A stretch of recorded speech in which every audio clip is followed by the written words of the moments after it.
Came from the ground up just like I'm a lettuce. Taking a win and I know you gon' let us. We making a cut out, we came with propellers. I don't play tennis, no back and forth and no arguments. Can I be passive, I'm dominant. I play aggressive like Dominic. Dunking the ball like a got me a problem with it. All rise, look to the sky. See the power that keeps me alive. It's all in my mind. Yeah, I'm never on down. Yeah, I'm on. I was in my zone.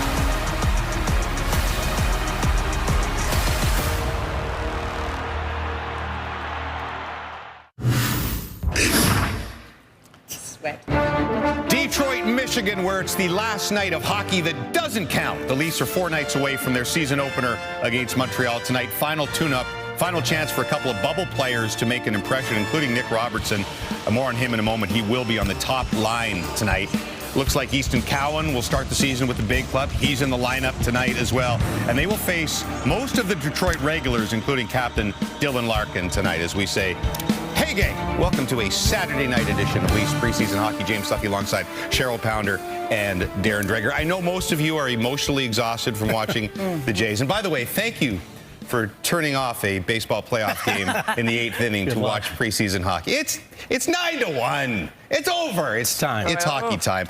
Tonight, a chance for you all to breathe a little bit easier. The stakes not quite as high as a playoff baseball game tonight, but they are for a couple players trying to make that final impression on the bosses. For more on that, Gordon Miller and Mike Johnson. Guys. And James, stop me if you've heard this before, but once again, Nick Robertson finds himself on the roster bubble.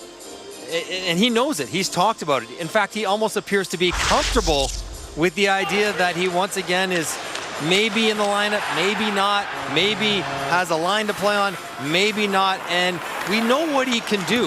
And when you think you're supposed to be a goal scorer, if you look at his goals per minute, he actually scores really pretty well for the Toronto Maple Leafs, but he just has never quite been able to latch onto a consistent, long-term assignment that he gets a long runway regardless of how he plays. We've seen him score in the regular season, we've seen him score in the playoffs, we've seen him score in the preseason, and one more game for him to say, you know what, I don't think he's going to go on waivers. I don't think he's going to go anywhere but on the team, but try to get into the lineup.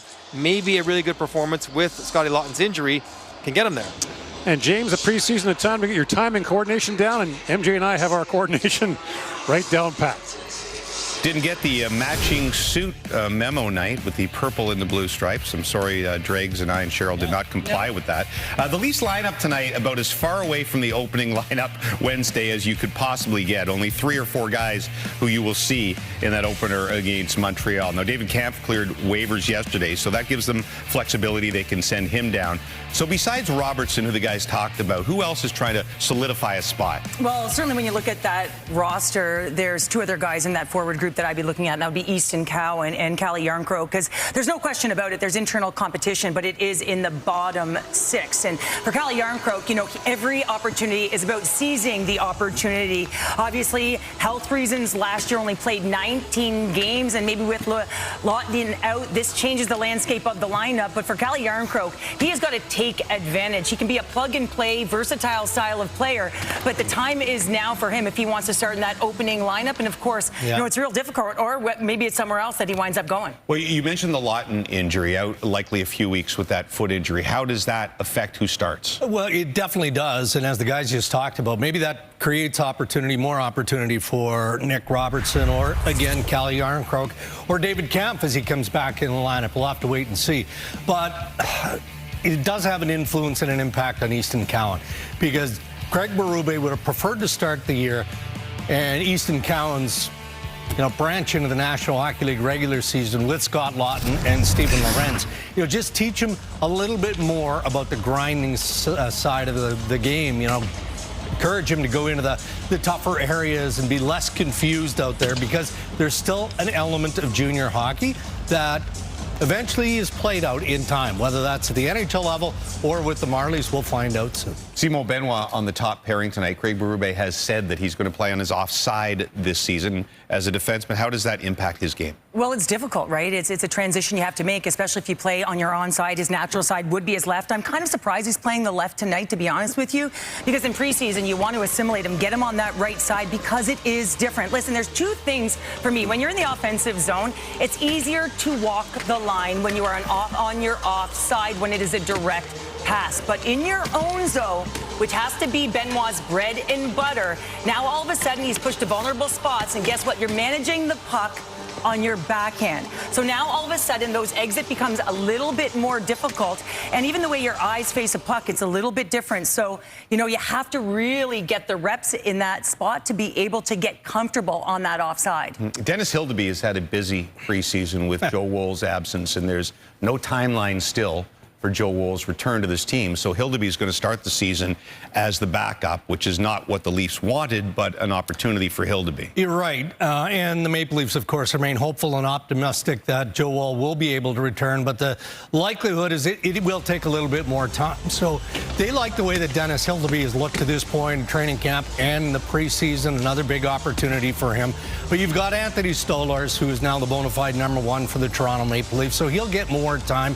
I thought it was a bit of a shrewd move to bring in James Reimer on the PTO. Now, there's no guarantee that he's going to be signed to a full contract, right, but you do have that insurance policy and a little bit of backup to the backup, if you will. But they like Hildeby and how he's responded. And again, no update on Reimer. I wish him the best and hope he's back at a certain point here. By the way, Detroit, as I mentioned, this Leafs lineup, as you saw, is really thin tonight. Detroit has pretty much all of its regulars going tonight, so you're going to see Larkin and Raymond and Patrick Kane and Mo Seider and so on and so forth in the final preseason game of the season for the Leafs. They're 6th and last before it opens up Wednesday for real. One more break, and then Gordon and MJ have the drop of the puck from Detroit.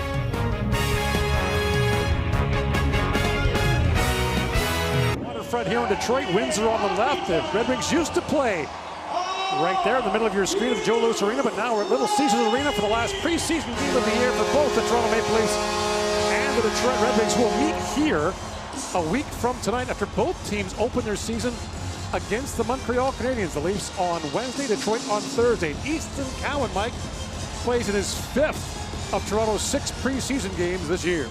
Probably didn't want to play in this one.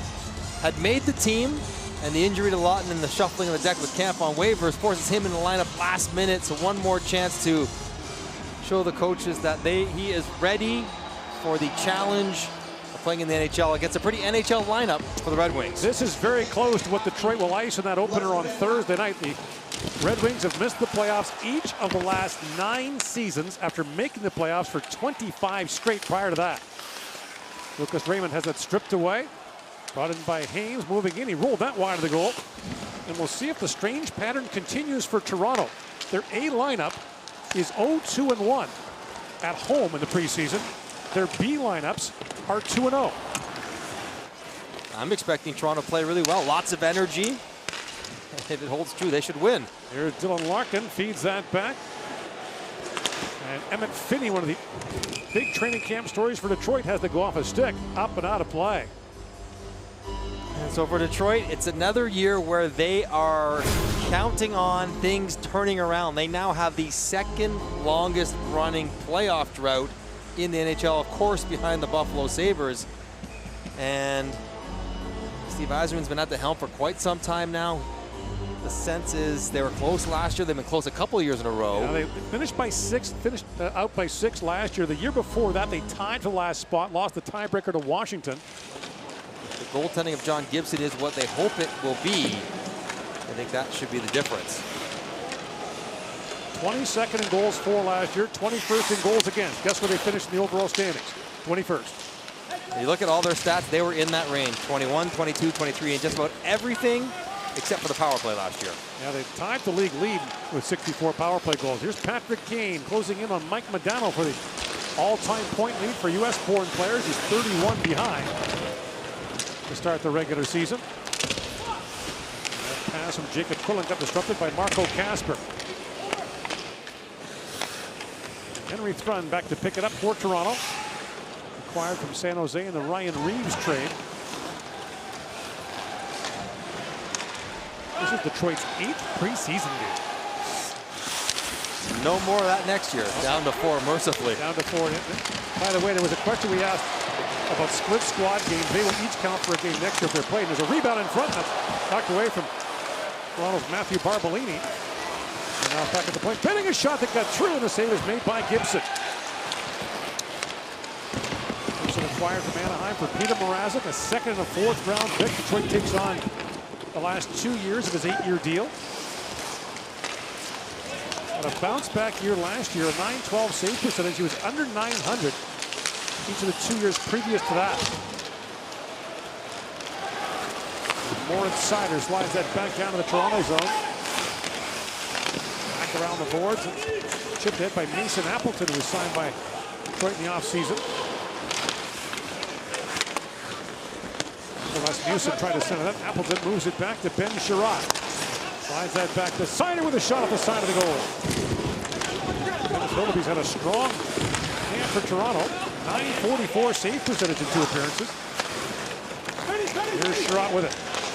And Sherratt feeds it towards the goal. Rasmussen gets a stick on that, and Phillippe steers it away. Trying to cut that one upstairs if you're Rasmussen, not just tip it, but elevate it.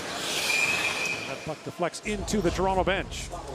So the biggest change for Detroit this season is John Gibson in net. They've been chasing a #1 goaltender. Gibson had some great moments early in his career, but as you mentioned, he sort of run out of gas a little bit before being a bit better last year.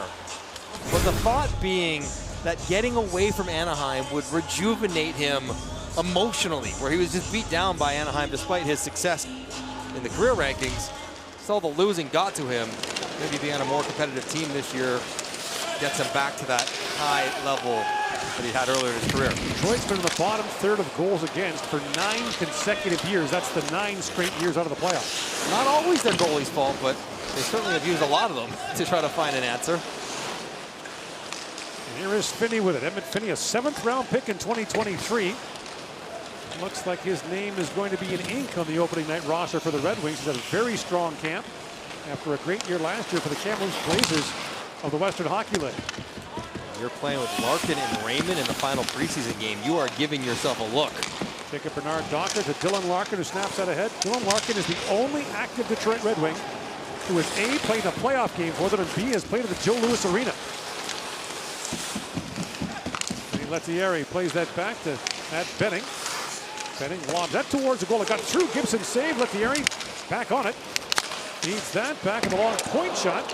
Taken by Cade Weber, deflects wide.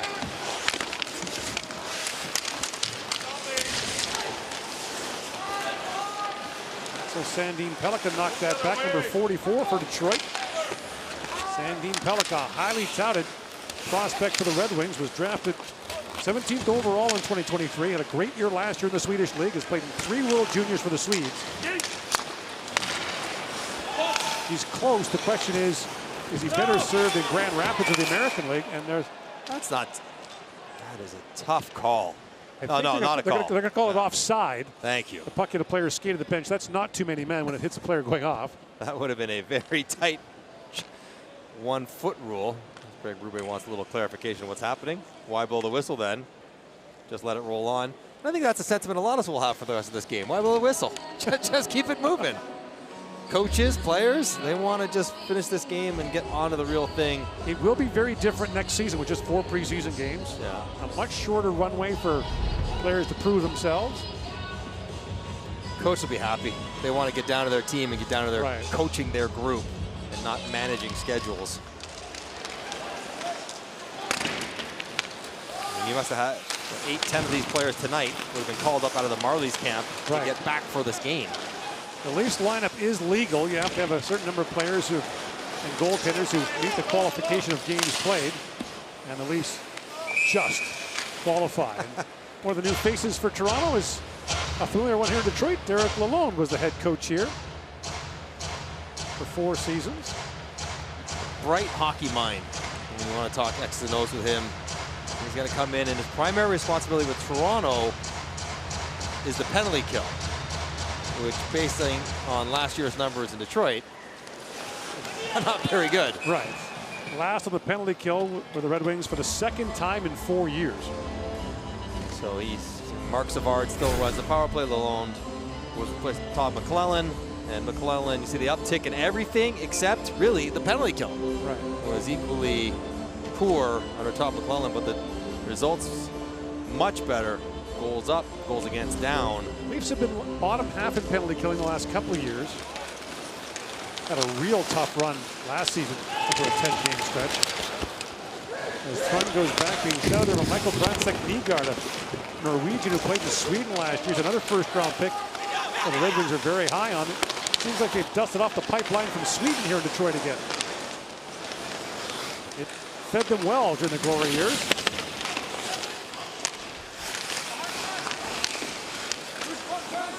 Lidstrom and Zetterberg and Holmstrom and company. Kronwall. Bonds in, on and on. No fun to play against at all. You go the whole night, you wouldn't touch the puck. Just accept that in the night, shots would be 40-20, and your goalie would have to be your first star. And if that was the case, you had a chance. Red Wings won 3-1 in Toronto on Thursday, outshot them 42-19. I was at that game, and they peppered Toronto. And again, that was Detroit's, at best, A-minus lineup. But more importantly, that was Toronto's starting 18 skaters. And Edmondson back fourth, the big defenseman at 6'6", missed the first 2 weeks of camp. Bernard Docker, who finished the year last year with Buffalo, plays that around. He was traded there in the Josh Norris deal that sent Dylan Cousins to Ottawa. Here's Rasmussen. On the boards, back to Appleton. That shot deflects high.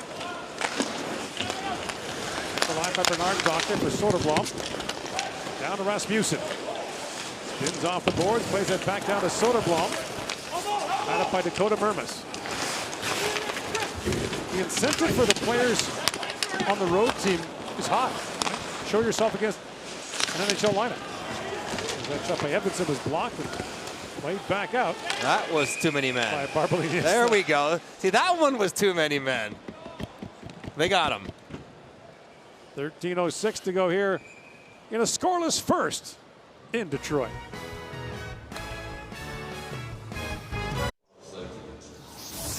We'll be back a week from Tuesday with our first regular season Molson Leafs hockey broadcast. The Predators and the Maple Leafs.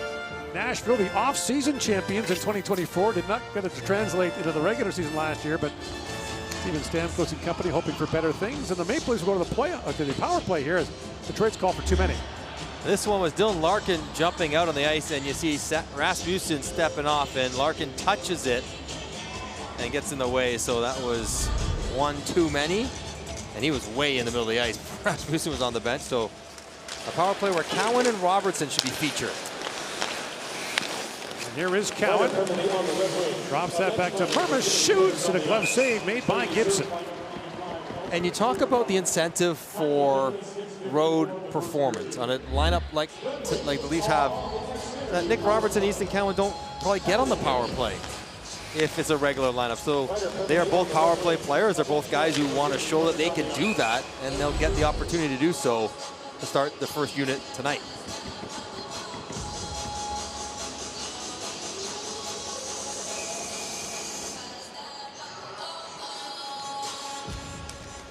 Robertson, 15 goals last year for Toronto. When you talk about goals per 60 minutes played, he is amongst the team leaders at 5-on-5 the last few seasons. He just doesn't get enough per 60s.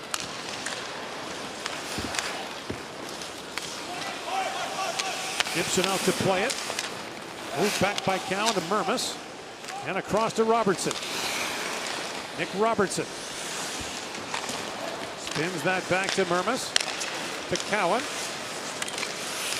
Easton Cowan, who has been receiving glowing reviews from his head coach this week. Takes the return pass from Mermis. Back across to Robertson. Miscued that. And Sherratt gets it off the glass and just out. Appleton brings it back out and slides that back down to the Toronto zone.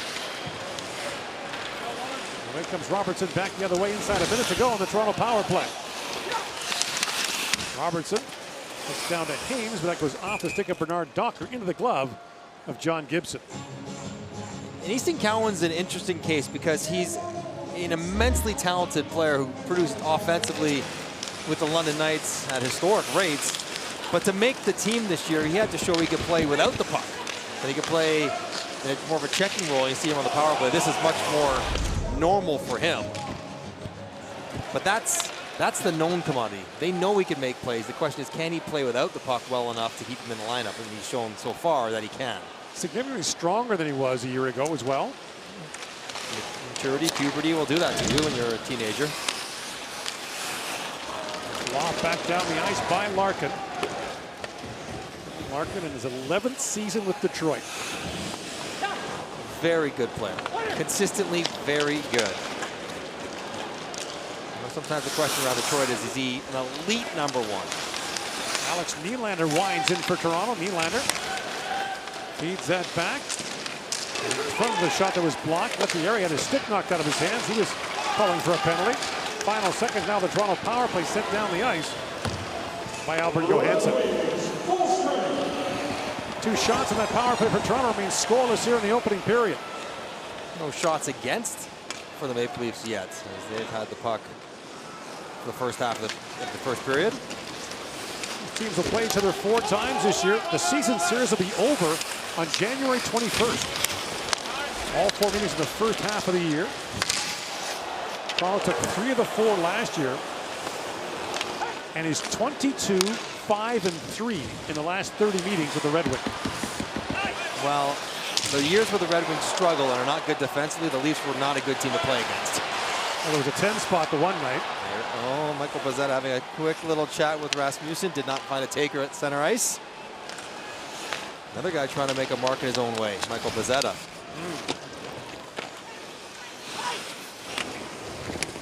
Gillespie had that knocked down by Marco Kasper. The Brickett sends it inside the goal, and Kane flipped that wide. Cowan trying to chip that out. It's on the line. And Bernard Docker had it picked off by Quillen. That Benning snaps out ahead to Lettieri. And that goes over the glass and out of play. No score here in the first from Detroit in their 100th anniversary season. The message from the coaching staff before this game is, whatever you do well, let's see that. And so for Michael Pezzetta, who's trying to find traction with the organization and in the lineup, that means being physical, being an agitator, maybe fighting if you have to, and he's going out there trying to find whatever he can get to get something going for him and his team. He got the 2-year deal. It's a one-way deal. But if you look at his usage in camp and the lines he's been on, he's never really had an opportunity to play in the top 12 forwards. He was always going to be an extra if he's able to make the team at all. Picked off by Robertson, busting in. Nick Robertson with the steal, a backhand shot, and Gibson makes the stop on that dash by Nick Robertson. This is what you want to see out of Robertson. Defense, active stick, and show me some speed. And you love to see him get away from the much rangier Edmondson and able to get a backhand in on John Gibson. But in a good defensive position, attacks the puck, turns it over, creates a chance for himself. That's well done by Nick Robertson, who, not for nothing, he's wearing an A tonight, which is a pretty cool experience. We hope the trading card companies are here. Get that photo? I got a couple with the A on my jersey for Toronto, yep. From an exhibition game in Hamilton, I think. James flips that back to Simone Benoit, who's back in the lineup. Played on Thursday as well after missing the start of training camp. And here's Robertson back with it. Snaps that pass ahead for Yarncroke. Picked up by Mermis. Circles in with Robertson, but the play's offside at the Detroit line. So Simone Benoit back in the lineup. He's going to play tonight. He's got to get up and running. What I find interesting, though, is that he's likely to play on his offside with Oliver Ekman-Larsson. And yet here in tonight's game, he's playing on his strong side. Yeah. And if it's me, far be it for me to tell Craig Berube how to coach, I'm putting him on his offside. Like, let him continue to work on the spacing and the visuals of playing over there, because he was on his strong side for most of the season last year, and he's still making that adjustment. So I don't know why you would want to waste a game situation when he could be practicing for what he will do next week. You look at the pregame, Cheryl Pounder talked about the challenges that presents. Chance of this time to go, they score! Brandon Nygaard takes the feed from JT Comfort, and Detroit takes a 1-0 lead.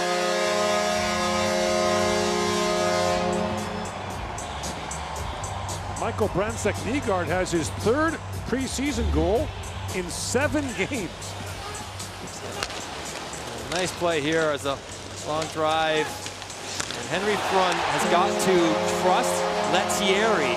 Front cannot go over and commit to Comfer. Just take the guy in the back door. He's wide open, no chance whatsoever for Hildeby.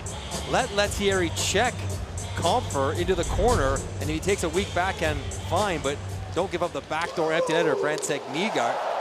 And Nygaard continues his torrid run at the scoring title. He's now tied for the preseason lead in scoring. Right. Like, when you play 7 games. Listen, we need a name for that award. I want to give it out every year. But he's going to play, he's going to score himself onto the team.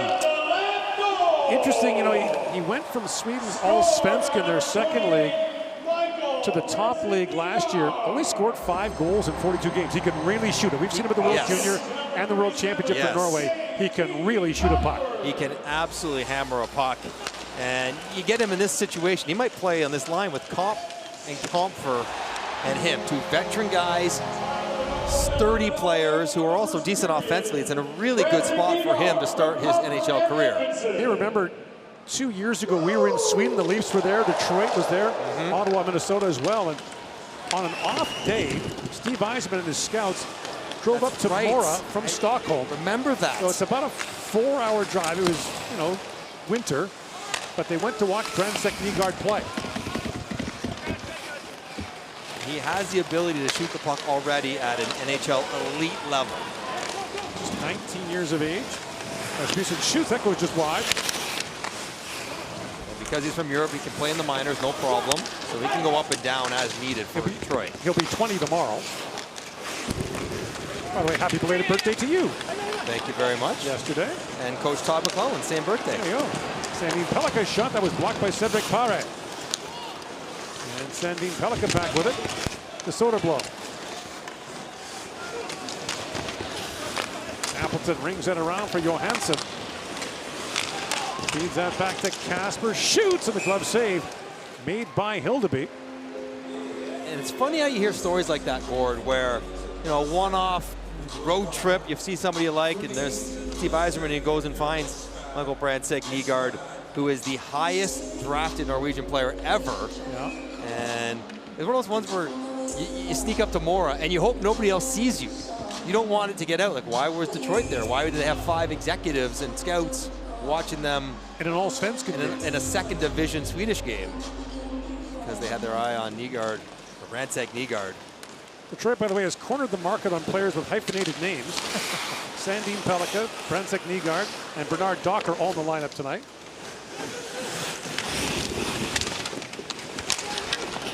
So the Red Wings waited for a while to get their first shot. They're taking a 1-0 lead here. As Kane has a look and shoots, he'll be saved. Rebound cleared by Myers to the line, but not out. Edvinsson back to Kane. Kane shoots, that was blocked in front by Thrun. 7 to go here in the opening period. Bunted ahead by Robertson. Goes in on Bernard Docker. They collide in the corner. And Robertson wins that battle for the puck. Centers it. Bouncing puck. Gibson down. That's cleared away by DeBrincat. And Robertson winds back in, shoots, and Gibson makes a stop on Robertson, who's jumping here in the first period. Wow.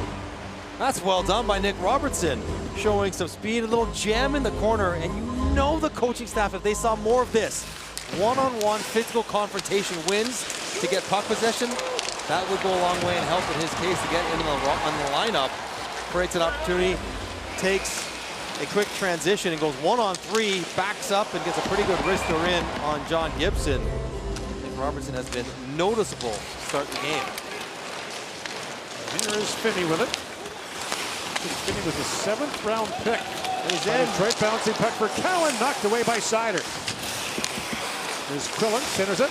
Cowan back across, a penalty coming now.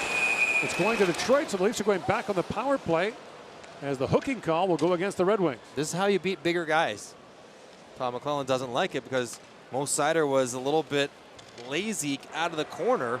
Detroit 53, 2-minute minor hooking. And he got beat by his fellow 53 out of the corner. And now Easton Cowan can't out-muscle Mo Seider, but he can out-move him. And he spins off a check, gets the stick under the arm, draws the penalty, and creates an opportunity. But you take that hit, you slide out of it, And that's the sort of increase in strength and size that Cowan has shown in camp. Who set 2 shots in their first power play as it's sent back down the ice.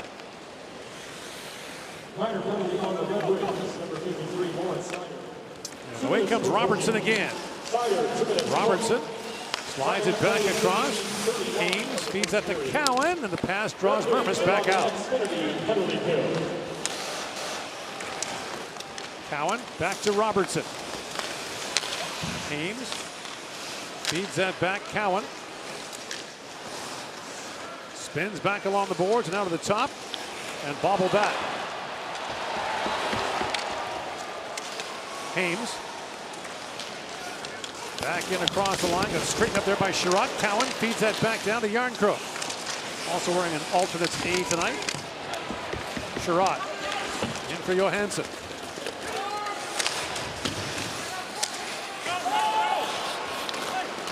Alex Nylander spins away from Andrew Kopp, still on it. Nylander pivots back away. Nylander had 23 goals last year for the Marlies in the AHL. As Mermis shoots, bouncing puck in front, kick with a Gibson, and Kopper sends it back down. 5 to go here in the opening period.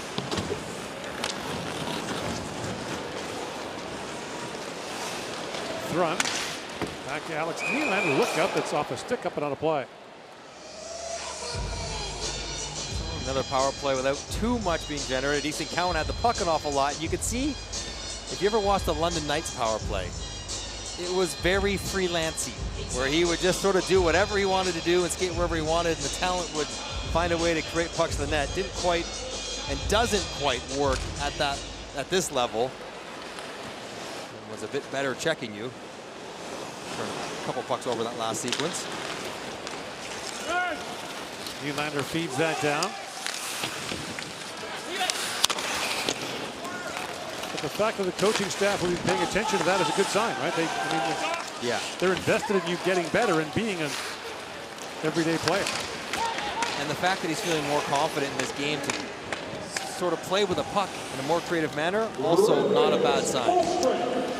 Snyder back on the ice, no shots in that power play. Remains 1-0 Detroit here late in the first period. He passes it center ice to Shaw, drops it off to Barbolini. Winds in, has time and shoots, bouncing puck in front, score! Logan Shaw on the rebound has tied the game at 1.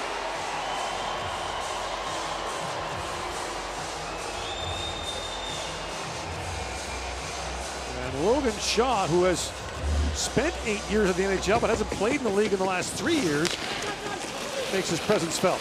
You like the controlled stretch, turns into a 3-on-3, and then you win a battle in front, and Shaw bumps Sherratt, puck caroms around. But a nice little ladder play. Barbolini goes laterally, takes advantage of Patrick Kane not closing on him, and then when you go bang around in front of the net, you might not touch a puck, but when Shaw bumps Sherratt, it causes the puck to deflect off Sherratt's stick, and what would have been a clear now becomes a bobble, and he finds it and stuffs home the rebound on the back door. Logan Shaw might have been the guy who put this lineup over the legal limit with his time in the NHL the last several seasons. Last played in the NHL 4 years ago for Ottawa in the 21-22 season. I remember him that. He was quite good on face-offs. Yeah. And sort of a diligent checker. Been around Florida, Anaheim, Montreal, Winnipeg, and Ottawa.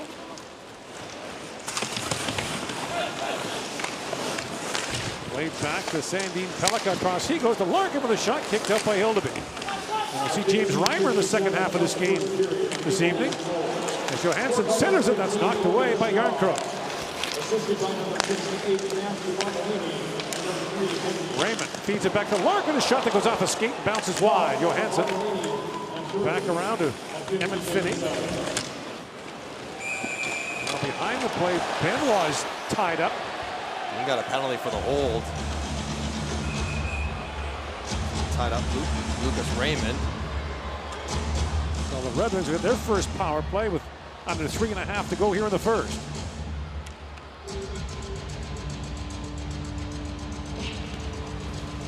(1-1) the score here in Detroit. And the Red Wings going to the power play. Detroit will head to the power play, tied at 1. Massimo Benoit picked up the hold on Lucas Raymond, and the power play was a good place for Detroit to be last year. Tied for the league lead in number of power play goals. A huge reason why they went on the strong run under Todd McClellan. And what they had in common with Ottawa is they struggled 5-on-5.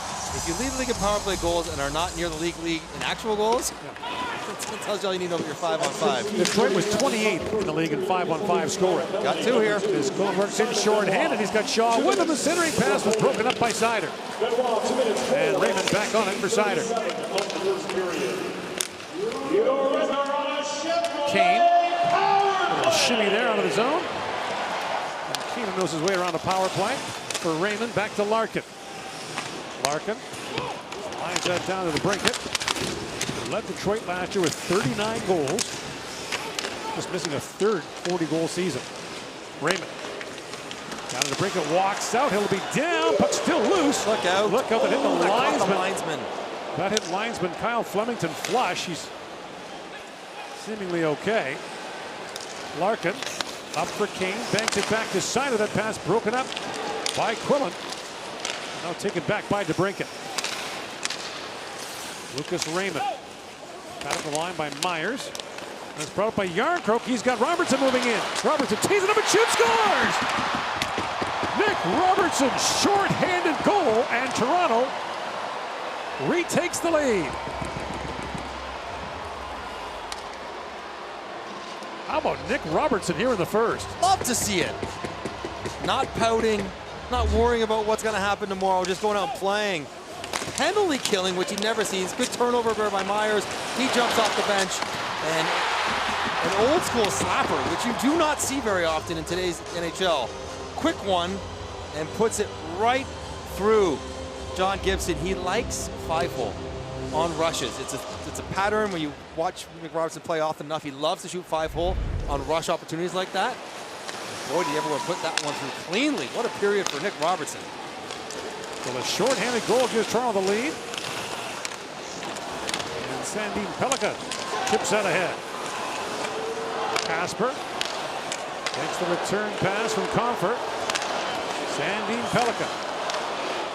Back to Andrew Kopp. Sandin Pellikka for Brandon Nygaard with a shot. That was blocked by Weber. Brandon Nygaard for Casper. Wins that battle for the puck and shoots. Weber knocked it down. Can't clear it out. Brandon Nygaard back with it. Feeds it back to Sandin Pellikka, but he bobbled it. The puck comes out. It's like the Skellefteå power play from last year with Sandin Pellikka and Brandon Nygaard. I'll have to look and see how good it was, but out of the box is Benoit, so Toronto emerges with a short-handed goal. Holds Detroit without a shot in that power play. The Leafs have a 2-1 lead here. We'll see if this trend continues of the so-called B squad on the road. Producing results. Soderblom behind the goal. Wraparound try. Hill to be the save. Appleton feeds that back in the final minute now, the opening period. Edmondson back across to Appleton. A shot goes off a stick, up and out of play. So you get Robertson out there shorthanded. Yarncroke picks up an assist, another guy trying to establish his foothold in the lineup. And Nick Robertson is still a young player, but it feels like he's been around a long time. He's only 24. So he's seen some stuff. Like, he's been on the bubble, and he's been sent up and down. He's been scratched at times. He's missed playoff games. He's had really good preseasons, too. And he's also scored a lot in preseason. But as you mentioned, on a per 60, on a per minute basis, his production for goals is really strong relative to a high-scoring Maple Leaf team. So in his mind, he must be thinking, I'm doing what I'm supposed to do, which is score offensively. Trust is a big word, right? Yeah, but those moments of like knocking guys off the puck or playing good defense in neutral zone, that's the stuff that will earn him the trust. It's not the nice shots with the 5-hole. It's the defense. It's the board work that the coaching staff will be looking for. Away comes Cowan. And across the line with Shaw. Easton Cowan flips that back ahead as Seider goes back. Bouncing puck on the slot goes to Finney, chips it back out. Time winds down here in the first period. Kopp on it for Finney. Needs it across. Kopp for the shot at the horn. And the save made by Hildeby, but Toronto gets goals from Shaw and Robertson to take a 2-1 lead after the opening 20 minutes as we send you to James Duthie and the panel.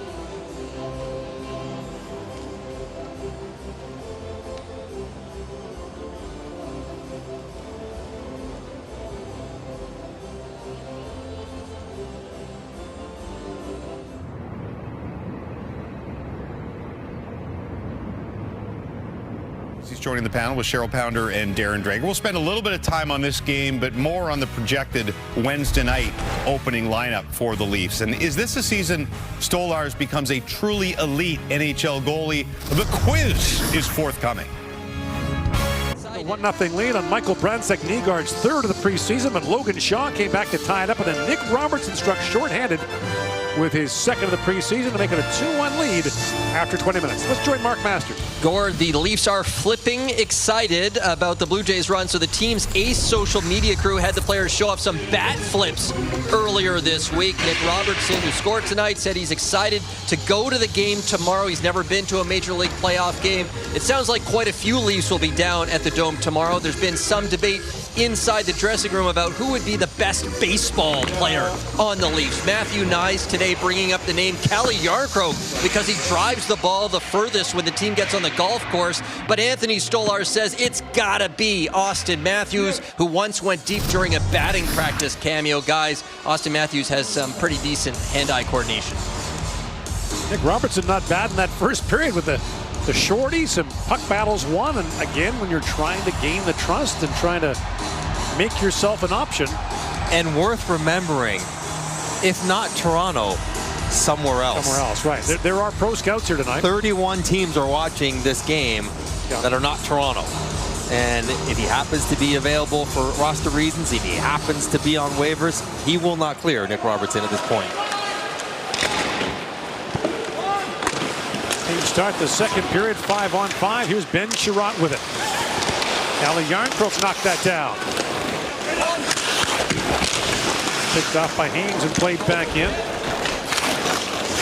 Leafs open with 8 of their first 11 at home in October. A very home-heavy schedule.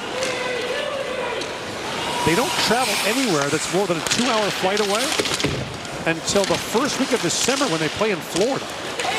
Which is exactly where you want to go in the first week of December, so it works out well. Now they'll pay for it in the second half. 3 long West Coast trips.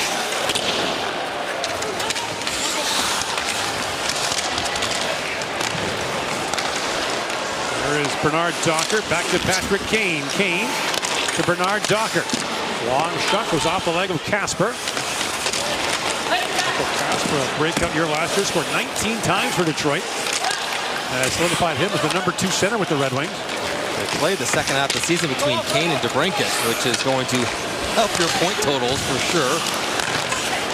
Edmondson moves out ahead for DeBrincat, drops that back for Bernard Docker with a shot and a good pad save made by Hildeby. Edmondson ranges back to pick it up. Up to center ice to Kane.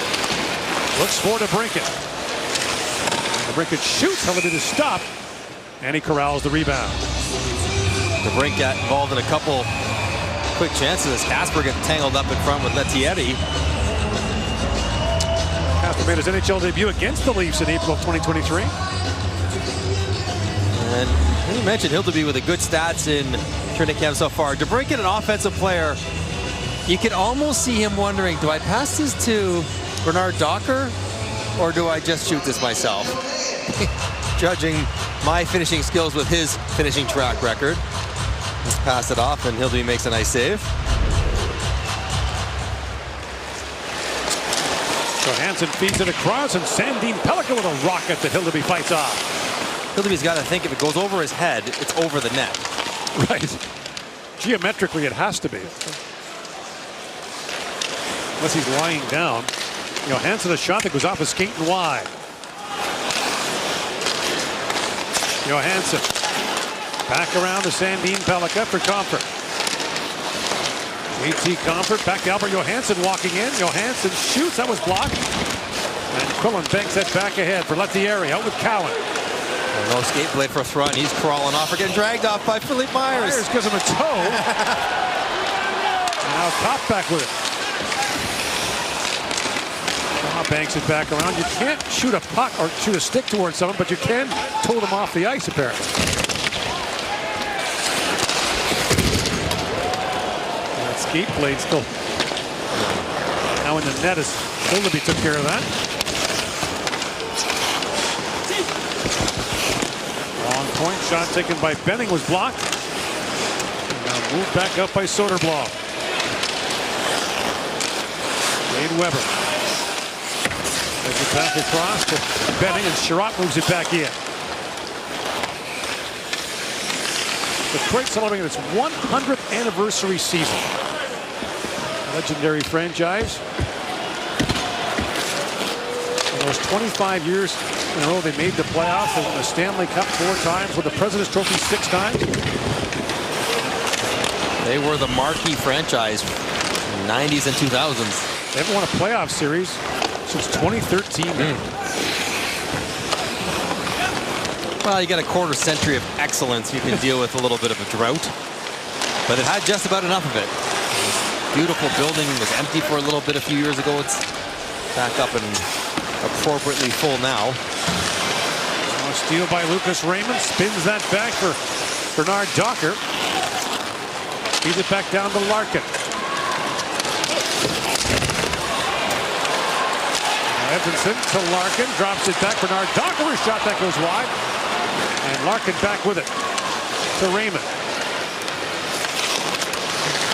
Looks back to Larkin. Drops that back to Raymond. Long shot by Raymond. Deflects wide as Edmondson has it back. Back down to Larkin, who's the face of the frustration of Detroit fans. He's from here, played college hockey here. Played in Grand Rapids. His entire hockey career in the state of Michigan. There's Raymond back with it. Wraps around and shoots. Hillary, good stuff. Rebound. Hillary to save on that. And Mermis cleared the rebound away. Edmondson. Back for Bernard Docker. Kane waiting for the change to be completed. Patrick Kane. Banks that back to Edmondson. To Kane. Long shot, deflects wide. And Sandin Pellikka moves it back to Casper. Sandin Pellikka to Edmondson. Coming up on 2 minutes. Kane shoots, scores! And Patrick Kane ties it up. As Detroit just wound Toronto down.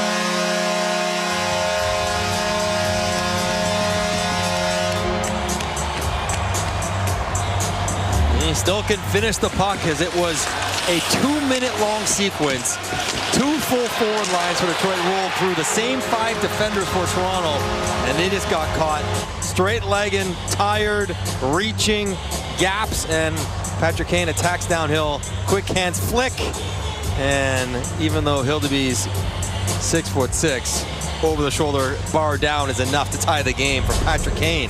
21 goals last year, second straight 20-goal year. Remember, he had the hip surgery a couple of years ago. It wasn't clear he'd be able to come back. The Red Wings took a chance on him, and it's paid off nicely. He's been a regular contributor for this team. Him and DeBrincat have that great chemistry going back to the Chicago days where DeBrincat started.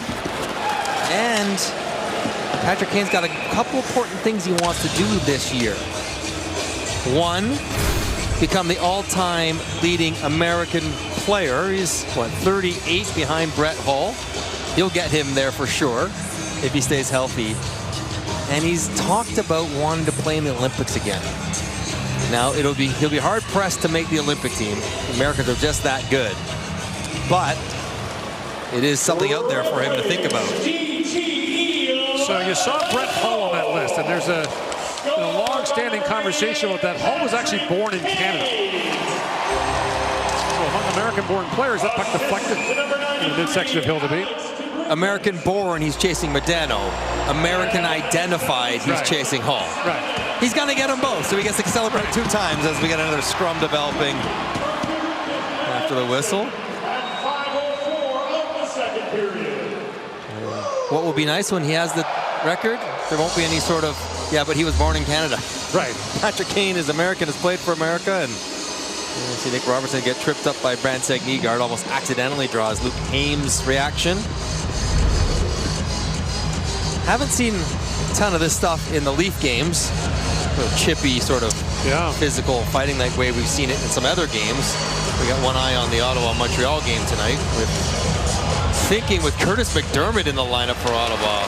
We might see some fireworks, but nothing doing so far. 3 minor penalties in that game so far. Sounds like a preseason game I would play.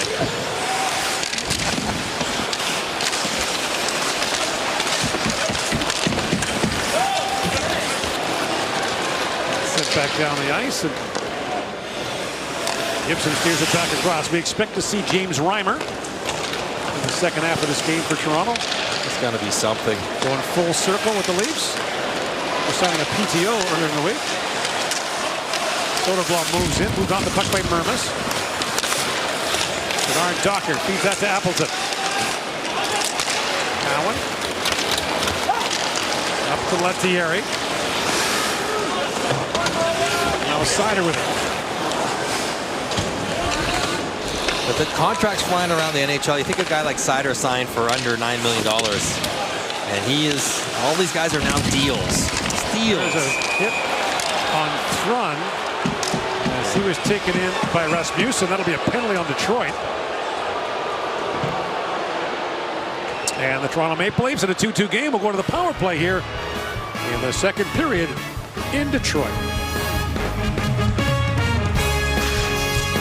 100th anniversary season, and in January they will add to their list of retired numbers when they raise number 91 of Sergei Fedorov to the Raptors in a game against Carolina, who signed him to an offer sheet back in 1998, which created some bad blood between him and the Red Wings, but they'll put that to rest. The Red Wings have a very narrow criteria to get your number retired. You must be in the Hall of Fame. Cowan for Jarnkrok, back in front. That's tapped wide by Robertson. Almost had his second. Now Mermis a shot that's gloved by Gibson. Got to think that Pavel Datsyuk will have his number 13 retired at some point. You'd think so. And Sergei Fedorov was one of the most talented players of that generation. Played defense. A regular shift on defense while also being the MVP as a centerman. Scotty Bowman said that he's the only player he's ever seen who could play forward and defense equally well. Straight out? Yeah. So, yep, that's going to be a penalty. Okay, so how much 5-on-3 work has this group had together? Detroit 92, 2-minute minor, delay game. So Detroit's been called for too many men, delay of game. Cowan's stick was right in there, but Casper didn't fight that at all. So a 5-on-3 for 1:42 seconds. And you can see the Leafs getting together, having a meeting on the ice. Okay, you go there. First of all, they're introducing themselves. I'm going to go there. I'm Easton. I shoot left. Hi, I'm Alex. I'm not Willie, but I do shoot right. Yes, this is an interesting alignment. Mark Savard even has his sheet out, trying to see who to go next. This is a mixed bag. But as you always mention, every one of these players played the power play at some point recently. You got to win a face-off there. Alex Nylander against Comfer. Leafs control. Cowan to Robertson. Back to Cowan. Crisscrossing with Robertson. Easton Cowan winds in. He's it back across. Robertson hammered that shot high. That was the rotation they were looking for from the get-go. Nylander to Mermis. Back across to Robertson. Down to Cowan. Again. And again high, this time off a stick. So off the first face-off, maybe. But guys on the ice are sharp. Once you rotate through and find the seam, they're not going to give it to you again. First pass is a bit behind him, so he airmails it wide and high. Second one, very much the same thing, but Edmonton's 6'6" with a massive reach, and he's out there before the puck even gets there. Now is when you try it one more time and pass it somewhere else. Got to win this battle here. Gotta have it. There you go. That's free by Jarnkrok. Linesman took another spill. Oh, the other linesman, Andrew Smith. Robertson feeds it across to Alex Nylander. Back for Cowan. Cowan to Mermis, walks right in and shoots. Gibson to stop on that. Third attempt knocked down by Robertson. 50 seconds to go in the first penalty. Jarnkrok couldn't get a shot away, and Sherratt sends it down the ice. Here is Mermis back with it. This unit stays out there. Robertson winds in, and it poked away, and it's counted back up by Yarncroke. Back to Cowan. For Robertson. Cowan. Winds in, feeds it back. Robertson shoots. Gibson save, and the rebound sent down the ice by Appleton. Another one out. That's out as well. Was that straight? It was, and it'll be another penalty to Detroit. Oh, man. And that won't start for 19 seconds. The rule is when there are already 2 men in the box and you get a third penalty. Detroit penalty number 23, 22, 2-minute minor for delay of game. So the third penalty to Appleton, the 2 minutes does not start counting down until the first 19 seconds of Rasmussen's penalty is finished. Right. So they'll get another 37 seconds, full 37 seconds of 5-on-3 before anyone's allowed to come out of the box. And there you see Mark Savard, top of his head, timeout, and allows the first unit to rest. They've been out there for a little bit. Now, they are clearly teeing up Nick Robertson. Right, this is a shooting guy for him. Every time he gets the puck, he's looking to shoot it. But I think a little bit more motion than just the Cowan-Robertson show would open up more options and better chances.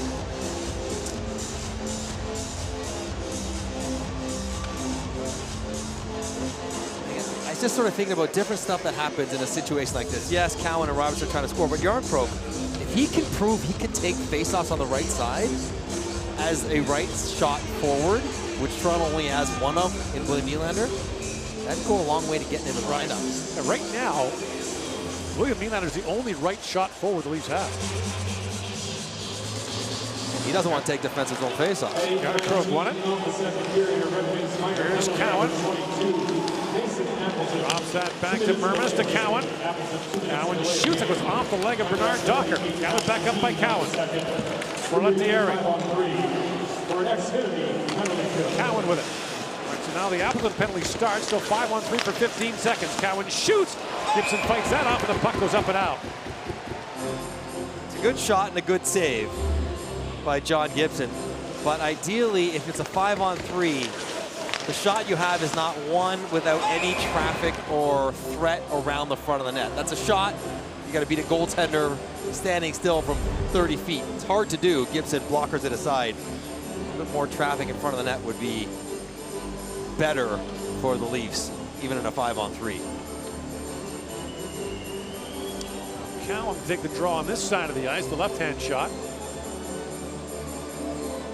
Same thing. If he shows he can take faceoffs, Leafs need a centerman right now. Yeah, Scott Lawton, if you missed it, he's going to be out for a couple of weeks, it looks like, with they're saying a minor injury. Feels like a broken bone in his foot to me. After blocking a shot against Detroit on with his foot. Yes, it was Thursday. At practice, Craig Berube had Max Domi off the first line wing and down to the third line center. Cowan wins that draw cleanly back to Mermis. Back across to Robertson. That's off the stick of Sherratt. Up and out. They've read the Leafs mail now. Yeah, well, you know what? 12 seconds left. You kind of get rushing it. But if I'm any other player, if I'm Cowan, I say, okay, listen, they're diving at Robertson. They're jumping out on you. Kick it right through them back somewhere else, and we should have a 3-on-1 to the net. Here's Yarncroke back on the right side. And again, the Leafs control. Lettieri shoots. That goes off Johansson and line. Puck back to center ice. So Casper's back out. Leafs on the power play for a minute and 40. Leafs have had 4 power play shots so far, including a long 5-on-3.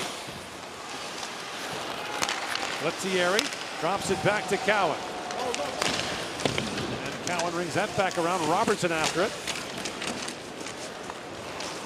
Carrying attempt picked off by Cowan. Back for Lettieri. Lettieri back to Thrun. For Cowan. Back to the middle of Robertson. Lettieri knocks it down. This is technically a 3-minute shift for this line. There has been a timeout in there. Yarncroke. Back to Thrun. For Lettieri shoots. He pounded that wide. It's back down the ice and they'll head off.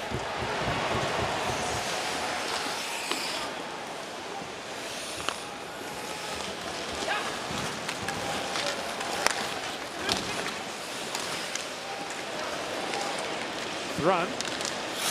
Back for Alex Nylander. Nifty pass there to Boyd. Across to Haynes. This group gets a chance to show what it can do on the power play. Haynes feeds that back to Thrun. For Nylander. Pivots away from Larkin. Inside 30 to go on the power play. It's moved by Thrun and back down the ice.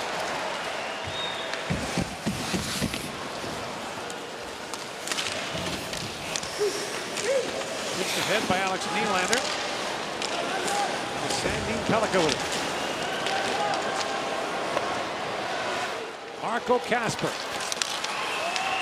Threads that pass in, picked up by Myers. Final seconds leave power play. Haynes with it. In comes Haynes, shoots, and Gibson got a piece of that.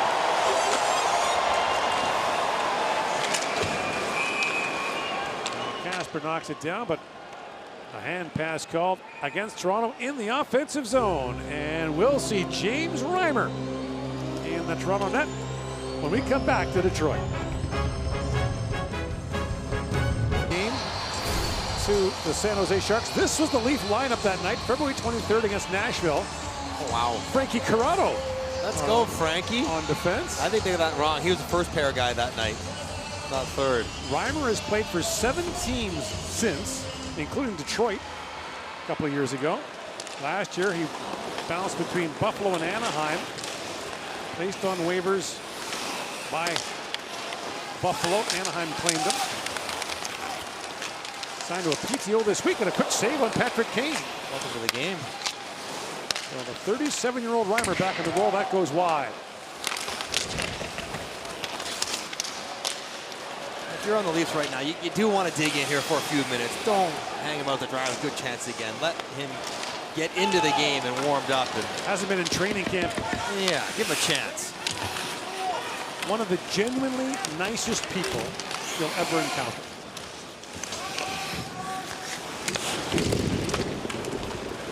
Pass for Larkin busting in. Dylan Larkin gets a step, little backhand shot. And Reimer makes the save on his former Detroit teammate, who gets a rough ride there from Benoit.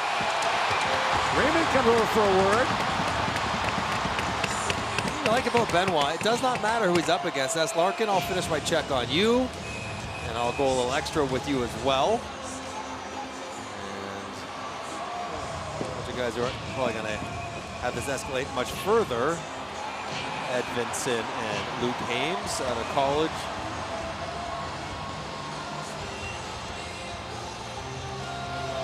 Has to be surreal for Reimer, who spent his first 6 seasons with the Leafs. And usually you come back to an organization, you might get your number back. Well, 3-4 is accounted for here in Toronto now. No longer available to him. So he gets 47. Warren at different stops along the way.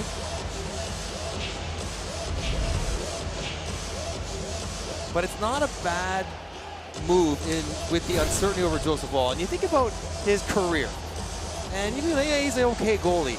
Look at his numbers. This is all-time, Gordon, in the history of the league. 61st in save percentage. You seen that? That's pretty high up there. And look at the players he's tied with. Hey. Would the Leafs like Swayman, Demko, or the guy the other, John Gibson, as their 4th option? I think so. He's been underrated, effective throughout his career. Not pretty, not a ton of style points to his game, but a good goalie, better than he's probably given credit for being. He's .896 last year between Buffalo and Anaheim. Johansson shoots, those weren't defensive powerhouses. Sandin Pellikka plays it back in.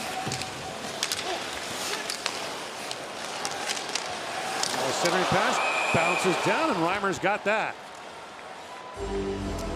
The good news for James Reimer is he gets to come back to a building where he's comfortable. He's had some nice moments. This was his 500th game ceremony, which is the equivalent of 1,000 for a player, basically. And he gets the silver stick, and family out there celebrating a really good achievement.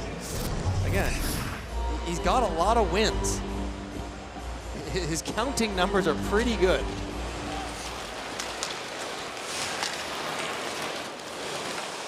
Comes in a 2-2 game here in the second period. There's a hand pass called at center ice.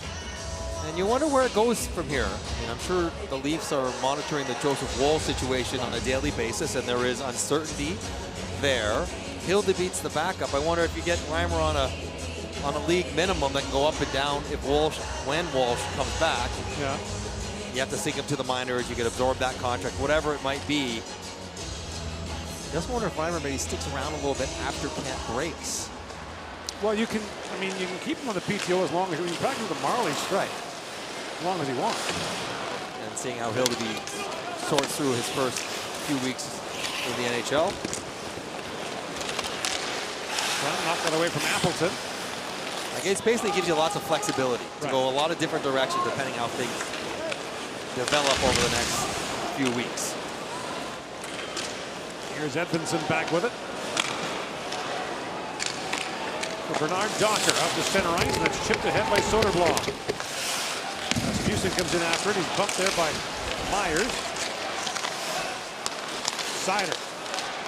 Back across to Sherratt, chipped to the side of the goal. Reimer makes the save off the end boards. Couldn't hold it long enough. Sherratt. Soderblom with a shot that goes wide. Here's Sherratt back. He fires it wide. What did I say about it not always being pretty for James Reimer? What'd you say about maybe easing him into the game a little bit? It's been the splits 4 times since he came in. He warmed up an hour and a half ago.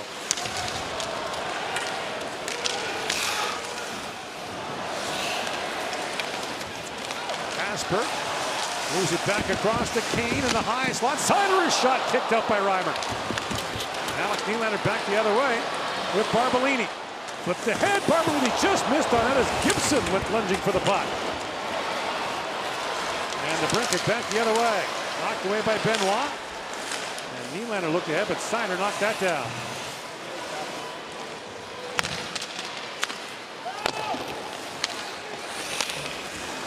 Benoit back around. Barbolini taps that back to Benoit. Sandin Pellikka knocked down Alex Nylander. Now Johansson back on it. Sandin Pellikka up for Larkin, feeds that ahead, knocked down by Benning. Tied up by Raymond. Now Benning slides that back to Weber to Robertson, lifts it high in the air. Picked up by Heems. He's tied up by Larkin. And Larkin plays it back around Benning. And that pass picked up by Heems to Robertson. Shields off Bernard Docker. That pass though picked up and brought back the other way by Finney. Finney in for Raymond. Drop back for Edvinsson. He missed on the pass.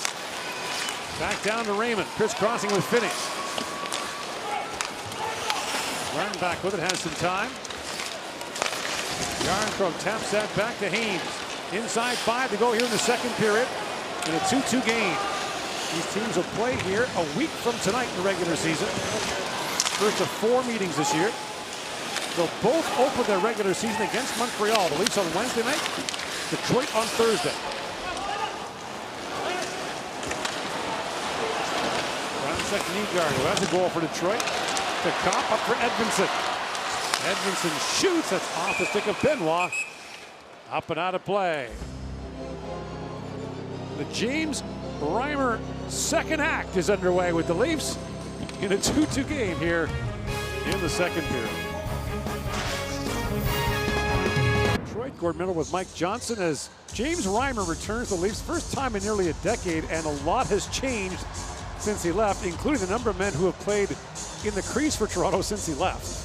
The Leafs, like a lot of organizations, Detroit included, have been searching for stability in net. And you think about, in 9 years since he's left, 19 different goaltenders, more than 2 per year.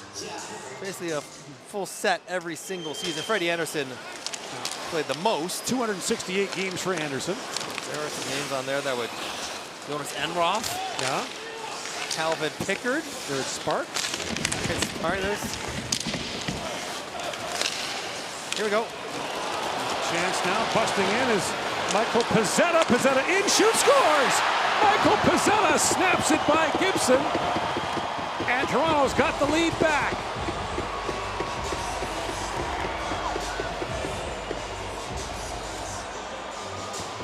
Pezzetta did not score in 25 NHL games last year. But look at this. Leads with his stick. Once he spots it, the one thing Michael Pezzetta definitely has is fast twitch muscles. He's an explosive athlete. And Andrew Kopp basically gets into a foot race with him from a standstill, and he doesn't close any ground. Pezzetta corrals it, settles it, and then zips it underneath the arm of John Gibson. That would feel great for Michael Pezzetta, who is scrapping to stay with the Leafs.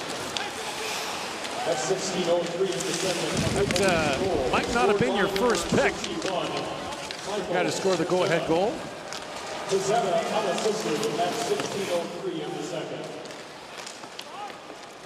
Appleton plays it back in.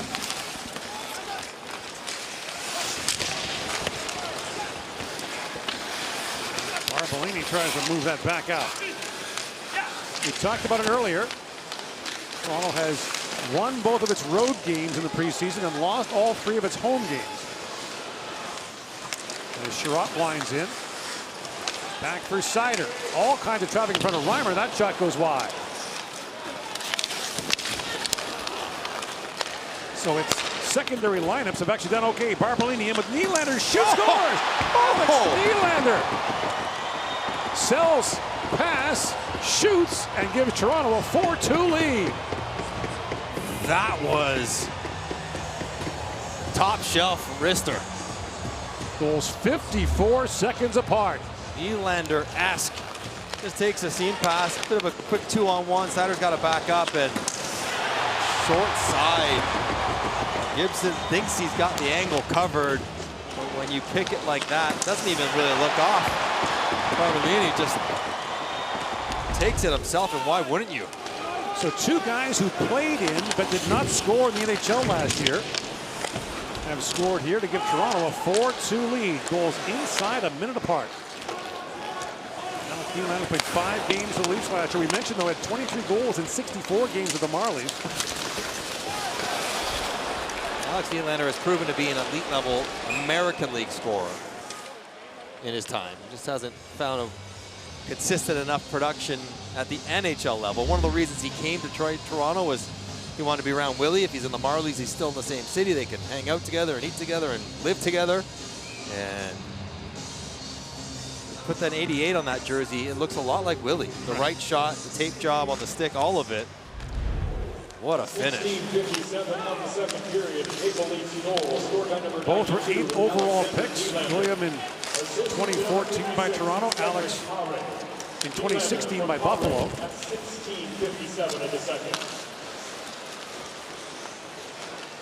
Sandin Pellikka back for Johansson. To Kane. Patrick Kane slides it back for Johansson. To Brinket. Sandin Pellikka centers it. That was blocked by Myers and banked back down the ice. And it dies at the goal line, and icing call against Toronto. So Michael Pezzetta gets the offensive explosion going with his rush attempt. Shot from the top of the circle. It's been a while, as you mentioned, and what does that feel like? Yeah, get that off my back. I'm overdue. And whether you're expected to score or not, it feels so good when you do, when it's been a while. 25 games for Montreal last year, didn't score. But was given a lot of credit for how he maintained a pretty good attitude. Yeah.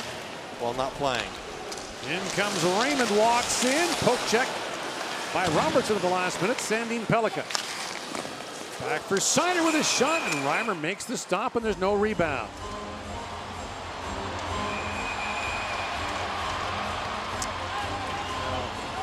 Settle things down here, a little scrum in the crease, and you may have noticed if you watch Detroit a lot, their uniforms look different. What's with the name bars? That's not what we're normally used to seeing. That's on purpose. So this is what it looks like in the preseason. But once the regular season comes, then you get the traditional Detroit arch, the name bars we've been used to seeing over the years. But Paul Boyer, the longtime equipment man here, likes to create a different feel for the regular season as opposed to preseason. And once you get to the regular season, you've earned the Detroit Red Wings official uniform. That's why I say it's hard to make. Have trouble with the curve. Trying to get to the curved there you go, see? Name bar. And even the veterans get the straight one. Yeah. until next week. A little bit of work, but It's a nice little touch, though.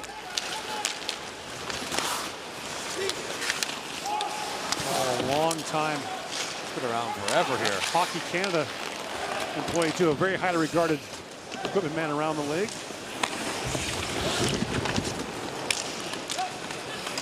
Right at Sault Ste. Marie, Ontario.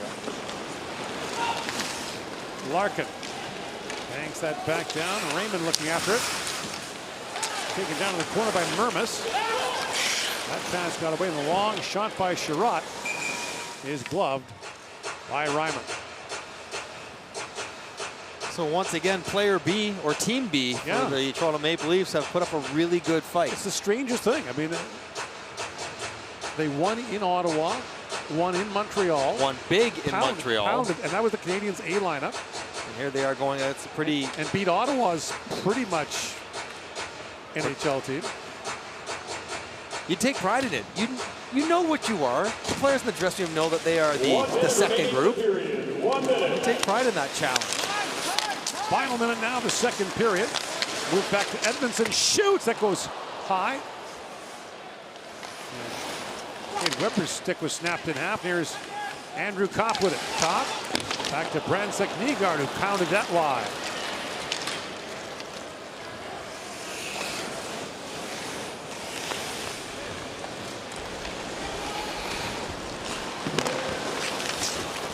Bransek Nygaard.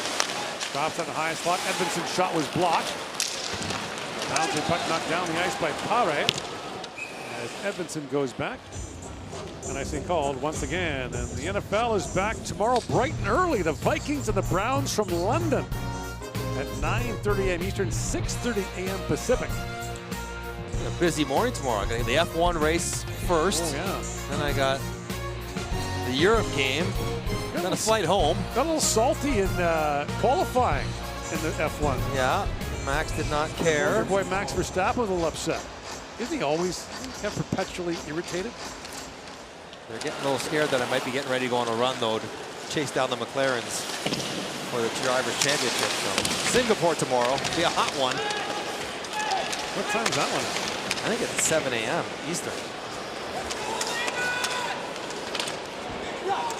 Time winding down here in the period. And the Leafs will go to the dressing with a 4-2 lead. Thanks to the goals by Pezzetta and Alex Nylander. Here in Detroit. Now time for our second emission with your host, James Duthie.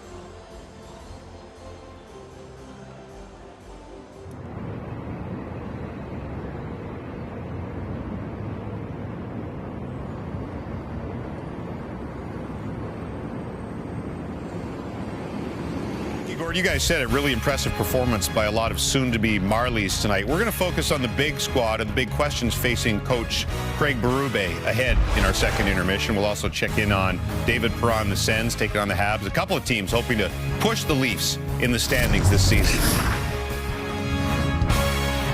Zeta scores unassisted, and Alexander Nylander from Cedric Paret gives the Leafs a 4-2 lead after 40 minutes. Let's rejoin Mark Masters.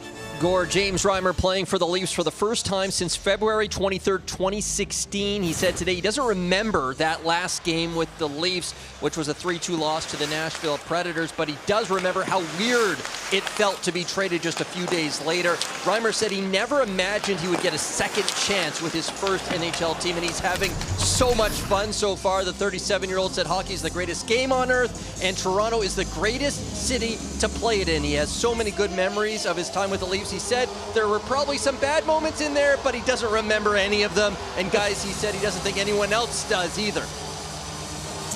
Eternally optimistic and positive. Yeah, it's great qualities. And you know what?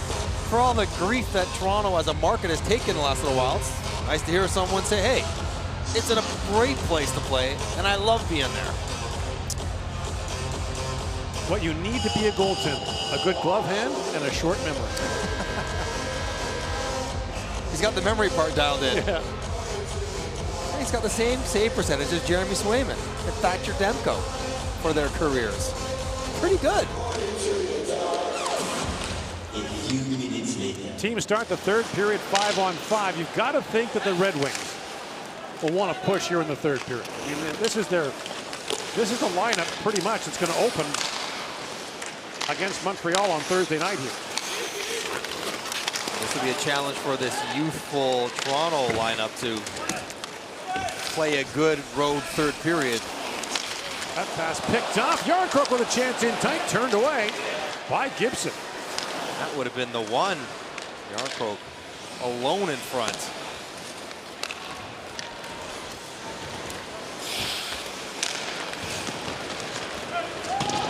DeBrincat fires it back in as Marco Kasper looks for the loose puck. Myers for Lettieri. Rink wide he goes for Thrun to the middle for Quillen.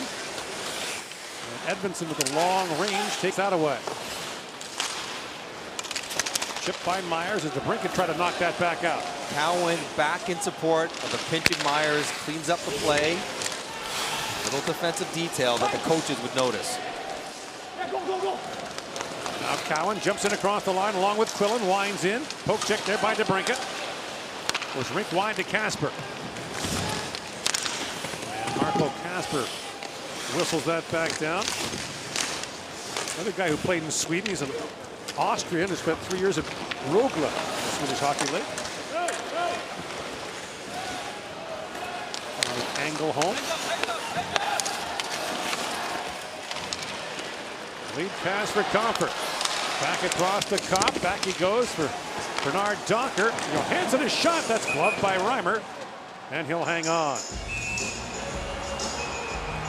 Another little pushing and shoving match. This Comfort Kopp Ransek knee guard line has been involved in a lot of that in front of the net. As Yarncroke could have made it 5, might have put this game out of reach as Dylan Larkin tape to Yarncroke.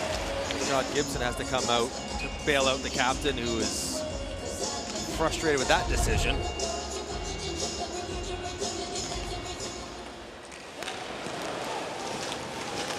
Long shot by Johansson goes wide. Moved back out by Barbolini.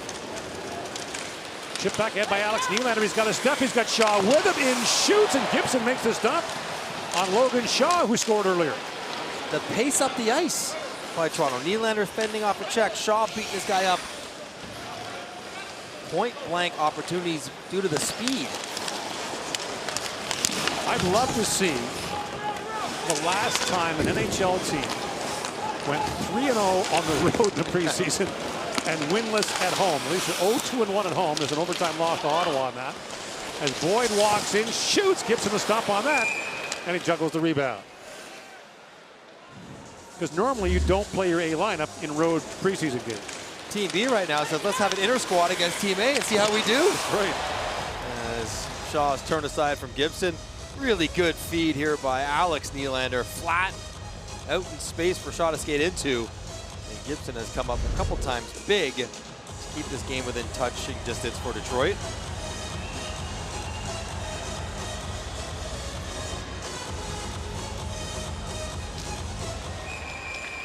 Face-off not done fairly.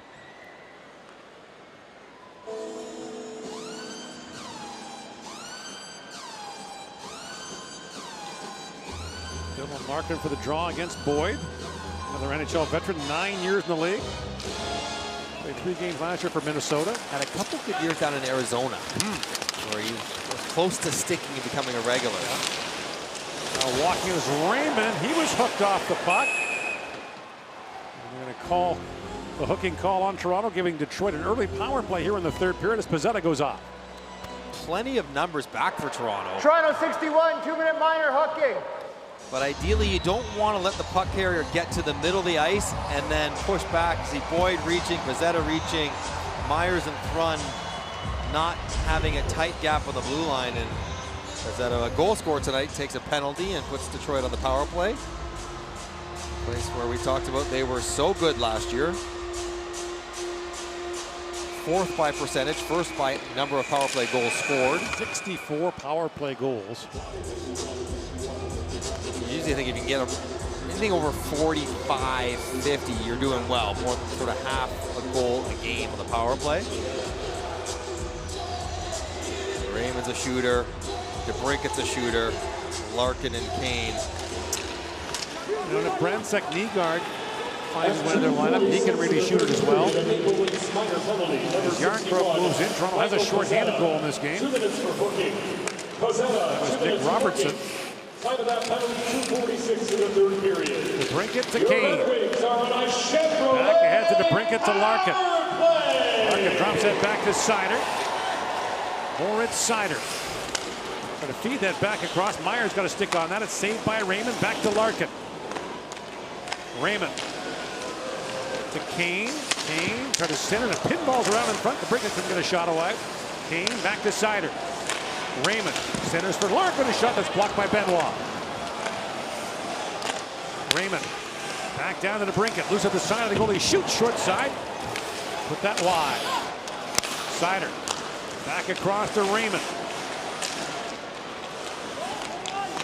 Has a look back across to Kane.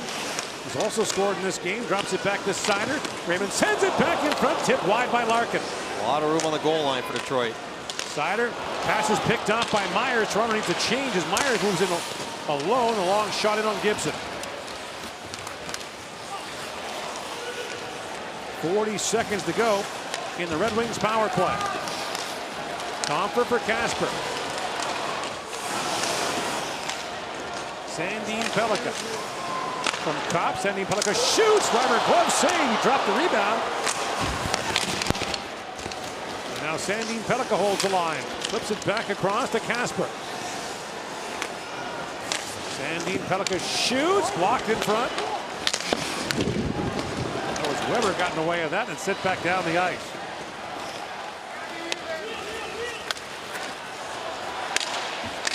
Axel Sandin Pellikka. For Soderblom. One shot for Detroit in that power play. Remains a 4-2 game. Sandin Pellikka. Back across to Edmondson. Shoots. That's off a stick, up and out of play. So James Reimer came into the game halfway through the second period. He's been clean so far. We've seen this before. Occasionally has a hard time holding on to pucks with his glove hand.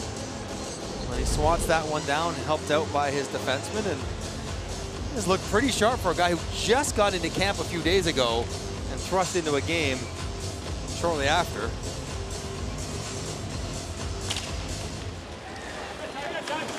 By the way, elsewhere tonight, it's 6-0 Florida against Tampa. 2,000 penalty minutes in that game. The penalty summary is like the phone book.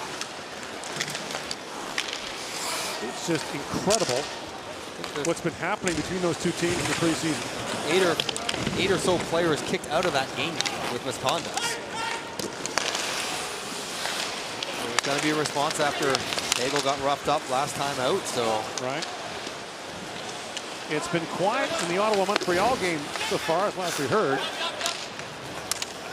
It's far more frequent that there's no fallout. There's no continuation of bad blood. It's rare when something like Florida-Tampa happens, where they talk about it and then it actually happens.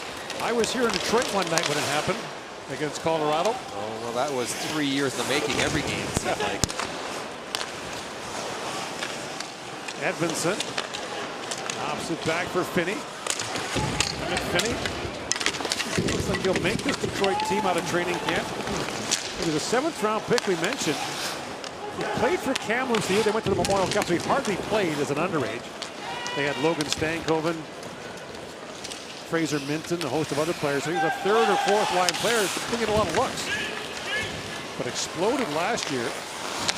Scored 37 goals, and he's had a real strong camp for the Red Wings. If you're 20 and a 7th rounder and North American, that is an unusual NHL player. Right. Occasionally Europeans who are less well seen get drafted late and make it at that age, but not North American. Hard to slip through the cracks. A lot of eyes now, and video, and you name it. The Red Wings do have James Van Riemsdyk, who just got back into camp. His family just had twins, and there were some complications there, so he missed a little bit of time. DeBrincat winds it and shoots, stopped by Reimer. I think he'll be in the lineup when he gets up and running in some capacity. Shot a long shot, that goes wide. Sider back for DeBrincat. Surratt. Tied up in the corner by Haynes.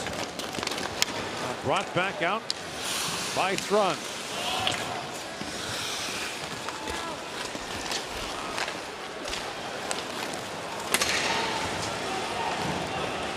Toronto finished 4th overall last year. 5th straight year that he's finished in the top 10 in the overall standing. They're at that spot, though, where it doesn't really matter as far as whether their season's success or failure, what happens in the regular season. Yeah. Like, I know you got to get there, and there's lots to be proud of. Bernard Docker shoots. Runner makes the save on that and is able to hang on. 11:52 to go here in the 3rd period. The Leafs a 4-2 lead in Detroit. Changing goaltenders for Detroit again. John Gibson on the right, Cam Talbot on the left. And this since Jimmy Howard has retired just 5 years ago. They've gone through 12 different goalies. The most used goalie in that time, Billy Husso. Came over from St. Louis. Now it's sprinkled around. Alex Lyon was up there amongst the leaders as well. Yeah. So Alex Lyon's in Buffalo now. He might start their opener. We've got Pekka Luukkonen's injured. Sandin Pellikka plays it across. Shot by Edmondson, deflects wide. Soderblom. Now Quillen picks up that bouncing puck at the side of the goal. Sandin Pellikka holds it. Knocked out, and Cowan's away with Quillen. In comes Easton Cowan. That rolls towards the goal, and Gibson steered that away.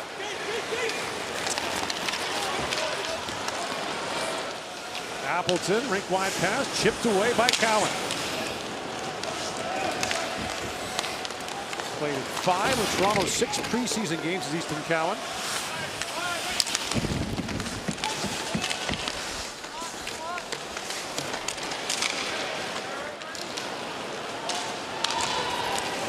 Puts it back down. Here comes Logan Shaw. Puts it back in front. And Parmelini couldn't get that shot away. Alex Nylander has it taken away by Sider. Up ahead for Finney.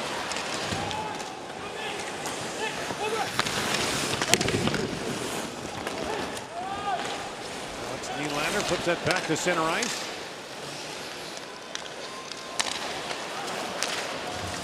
Chipped ahead by Raymond, but picked off by Alex Nylander.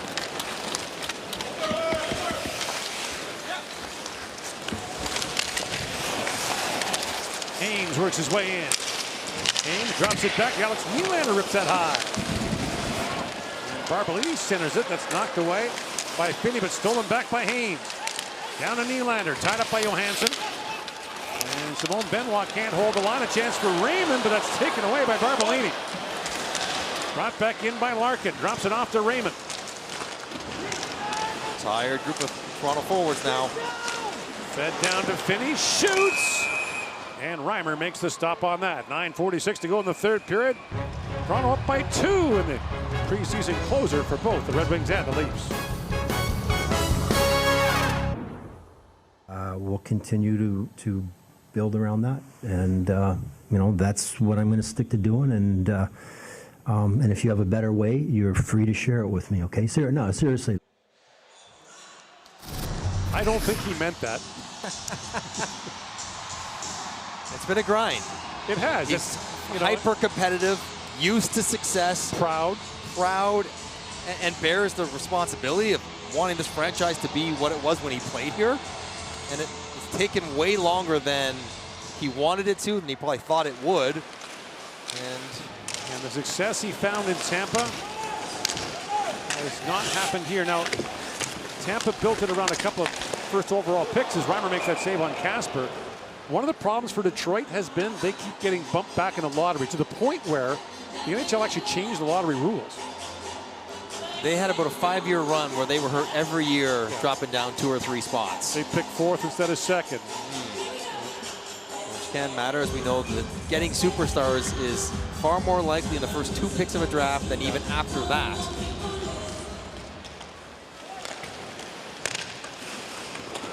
DeBrincat with it. Centers it. Casper tapped that wide. They took Philip Sedina instead of Quinn Hughes. Now, a lot of everyone who picked before Quinn Hughes went would regret that selection. Yep. Mo Seider was a good pick. Took him out of. Lucas Raymond's a real good pick. Mo Seider's a good pick. These are all good draft picks. They just the rules, in some cases worked against them. They, you look at great franchises and successful franchises. One of the things they have, well, they have two things they have in common. One, they have high draft picks. So Pittsburgh, Chicago, LA have had first and second overall picks. The second thing they have is a lot of players they drafted after the first round. That's the other commonality. You look at Tampa. Except for Florida, who's done it different than everyone else. They got Ekblad and Barkov, and that's it. Everyone else has traded or... They traded picks to get Reinhart, Bennett, and signed a free agent goal. And they found their goalie in free agency. Correct.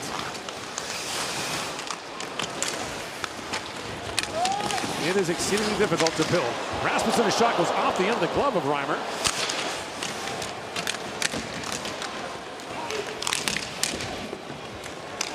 Now Seider back with it. Rasmussen. Sherratt picks it back up. Dances around Cowan. Cowan stays with him. Play well done. Sherratt to the corner board. So we got a penalty for hold after he grabbed him at the last minute. He was right there, did everything right, reached out in the last second with his open hand to pick up the penalty on Sherratt. Toronto number 53, 2-minute minor for holding. So he works his way down, good stick, good physical engagement here. Right there you see him latch on to the stick holding arm of Sherratt, so Sherratt could not poke the puck away. Good call by the official. Good effort by Cowan to try to manage that wing board battle. Just got a little bit greedy with the hold. So this very good power play goes back to work again. Watch out for Lark in the middle, one of the better bumper players in the NHL. Raymond in the corner with it. Lucas Raymond sends that back down for DeBrincat, a back pass at Miss Kane. Kane back to Larkin, and DeBrincat's been shaken up. As the Red Wings gain possession, Alex DeBrincat. There's no penalty coming up with whatever happened there. Not happy. And the fact that they blew DeBrincat's like, I got clipped in the face. Look at my mouth. Where's the penalty? This faceoff will have to come outside now. Is it the butt end of? Yeah. Oh, it's Reimer's stick. So he gets a little shove there. Can you call that a butt end when you skate into the guy? Like, he's obvious. Reimer doesn't even know he's there. He's just, the stick is just sitting there. Legitimate question. I don't think you can call that a butt end. And that's not a malicious shove by Myers. He's just sort of navigating traffic in front of the net. I don't think you can call that a penalty. No. Certainly not on Myers, obviously. But on Reimer, I don't think so. When goalies are allowed to have their sticks there, he's just playing. You can't just dive your face into a goalie's stick and say it's butt end or a high stick. If you could, lots of guys would have done it by now. Well, we would do it to get a power play. We would absolutely do it. So long as I get to stay on the power play that I just earned. If I get pulled off, then I'm not doing it. We know, Mike, we know. Sandin Pelican in for Casper. The Cop. Casper to Sandin Pelican. And shoot, score! Franzek Nygaard, he can rip it. And he's got Detroit back within one.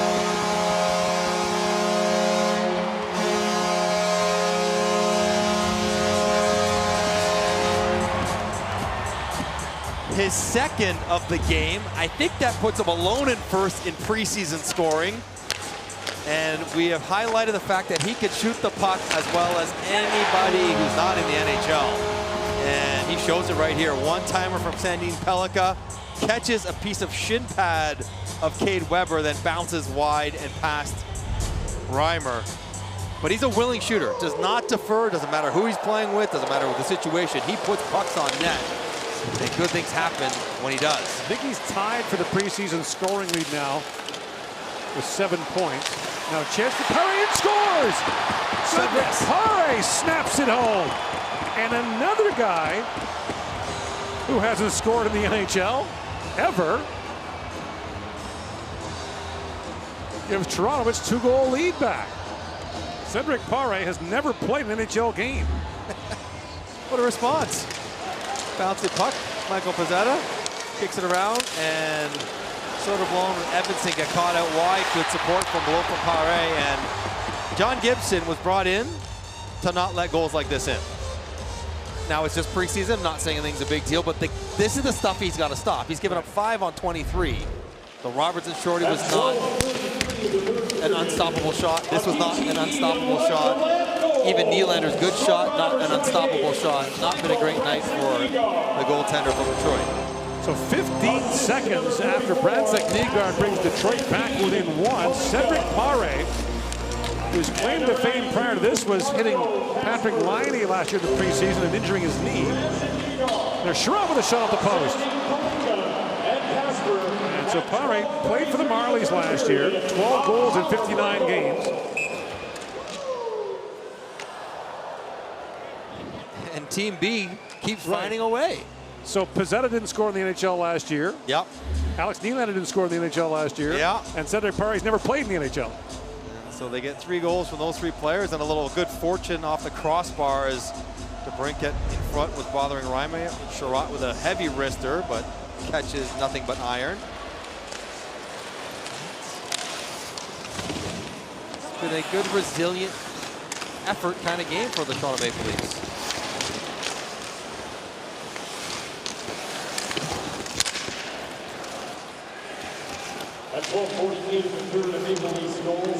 Shaw will hold that and tap it up for Barbolini.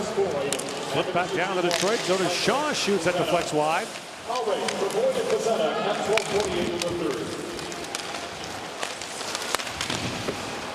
Comfort banks it back out and swept back in by Kopp.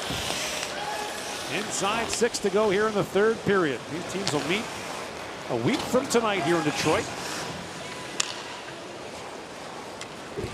Leafs were 3-1 last year. We mentioned the last 30 meetings, the Leafs are 22-5-3.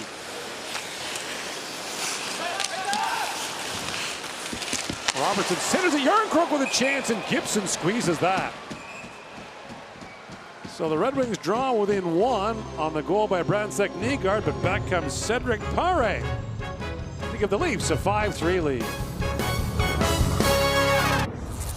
One of the marquee moments of this game was the return to the Toronto Maple Leafs of James Reimer. And he has been pretty sharp. 13 of 14. He's had some bobbles every now and then, but largely been effective at getting his body in front of the puck, which is how he goaltends. He is not stylistically gorgeous in there, but he is effective. And I'd be curious to hear be a fly on the wall of the goalie conversation over the next few days, what they want to do with him and how it all starts to shake out. Sider's pass goes off the skate of Hames. Robertson chips it back down the Red Wings zone. Icing called against Toronto. And all that with the backdrop of, again, our best wishes to Joseph Woll and whatever he's working through. And the uncertainty that the organization has, without saying it, but by their actions, shown about with his return. They're not sure when he would be returning. And so they have to prepare for an unknown timeline. Kane. Empty pass ahead to Sandin Pellikka. He was drafted with a pick Detroit got in a trade that sent Philip Hronek to Vancouver. Hronek turned out to be a really good player and pivotal piece in Vancouver. Inside 5 to go here in the 3rd. Lead pass for DeBrincat back out there. Centers for Kasper, and Mermis tied his stick up and knocked the puck wide. And had a nervous look back at the official. And he's bumped back down to the Red Wing zone. Now Lettieri feeds it across to Cowan, finds Quillen moving in. Gibson makes the stop and is able to corral the rebound with Lettieri in there digging. And that'll draw the attention of the Red Wings.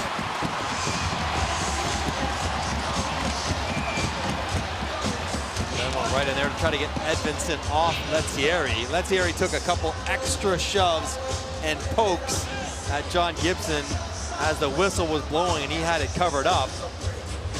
So he should not be surprised to draw the reaction of the Red Wings. Lettieri trying to suggest the puck was loose. Really nice play here. A little give and go and out of the corner.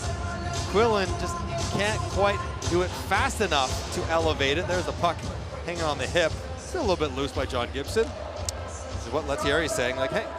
Now this is nothing. The Florida-Tampa game, which started at the same time as this one, just hit the second intermission. There have been 8 game misconducts handed up in that game.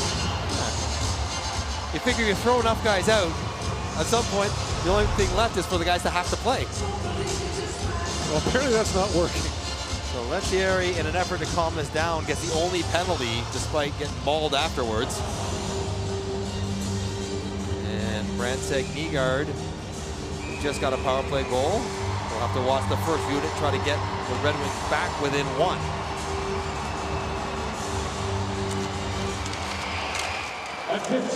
Raymond feeds it back across to Kane.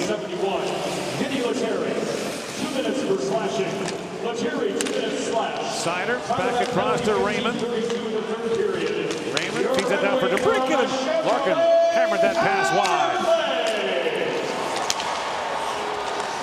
Back at the line is Sider across for Raymond. Larkin back to Kane. Cross ice for Raymond, misfired on that. Now Sider back with it. Raymond. Back to Sider. Feeds it down for DeBrincat. Side door pass for Larkin, misfired on that. Robertson get down there with a stick. Empty netter. Sider for Kane. Try to center it. DeBrincat reaching for it. Picked up by Benoit. Simone Benoit off the glass and back down the ice. He's going to go after Larkin here. Yep. And another penalty coming out to Benoit for a late cross-check at Larkin as they were going to the box. And you see the replay of it. Larkin, it went down with a bit of an embellishment as well. So 46-second 5-on-3 here. Chance for a 6-on-3 for Detroit if they want it. So Benoit wasn't happy about the hit on his clearing attempt by Larkin. Toronto number 2, 2-minute minor, cross-checking. So first the defensive play here by Nick Robertson. He gets down and helps with Larkin. Well done. Saves a goal there. And then as the puck is about to be cleared, got to get down, leave with your stick, and just in time by Robertson. Top of the board. Here you see Larkin, a little slash when Benoit was already on the ground. And you can barely see it, but watch Larkin go down here. So that's definitely a cross-check, but that's probably an embellishment as well. But either way, 6-on-3 as you mentioned. Yeah, goalie's out for Detroit. 3 minutes left. 46 seconds. At 16:47 of the third period, a Maple Leafs minor penalty. Of the extra man. Kane feeds it back across for DeBrincat. Meyer's going to stick on that. Raymond winds it down for DeBrincat. Back to Lucas Raymond.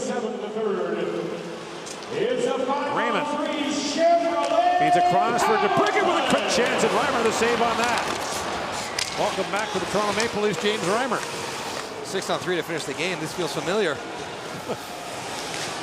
Kane to Larkin, shoots, scores! Larkin scores on the 6-on-3, and the Red Wings will stay on the power play.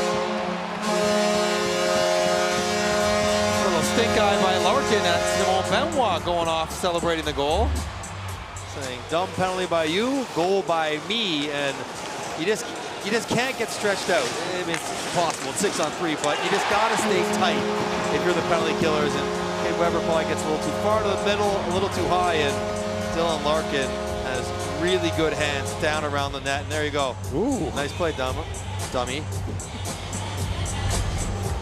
Was what he was thinking. I'll give you the PG version. So expect the goal to be out again here in another 30 seconds. Oh, right now. Here he comes. 6-on-4. feeds it back down to the Leaf zone. 2.5 to go here in the third. Scored by number 71, Dylan Larkin. I'm going to say Detroit probably hasn't practiced 6-on-3 so far this year. Sider across to Raymond. They won't have one chance all year long. Kane down to break it, bouncing puck. Murma's got to stick on that. They battle away for it. Yarncroke in there as well. Kane shovels that back for Sider. To Larkin. Sider. Raymond works it and shoots. And that was blocked by Yarncroke, and the puck goes up and out. 36 seconds to go in the Benoit penalty. I imagine Detroit will take their timeout here and have their guys. It's Dylan Larkin, the most recent goal scorer. So this year, if you look at his consistent production, he is guaranteed to get 29 or 34 because he's just working on the straight. Just churns out quality season, right around a point a game, right around 30, 31 goals for the captain, Dylan Larkin. And last year, he was really proficient on the power play, one of the better power play scorers in the league. So down at the bottom of that pile is Alex Tanguay. Yes. Architect of the Detroit power play and a really gifted offensive mind as a player. And that's translated as a coach. He's a very good coach. He stayed with the staff even though they changed the head coach, which doesn't always happen, but speaks to his adaptability. Every now and then I wonder if he wonders, I wish I could just put myself out there to run the half wall, because he was really good at it. He's got to learn to hide his whiteboard better, because I know what the 6-on-4 looks like now. He's given up his secrets.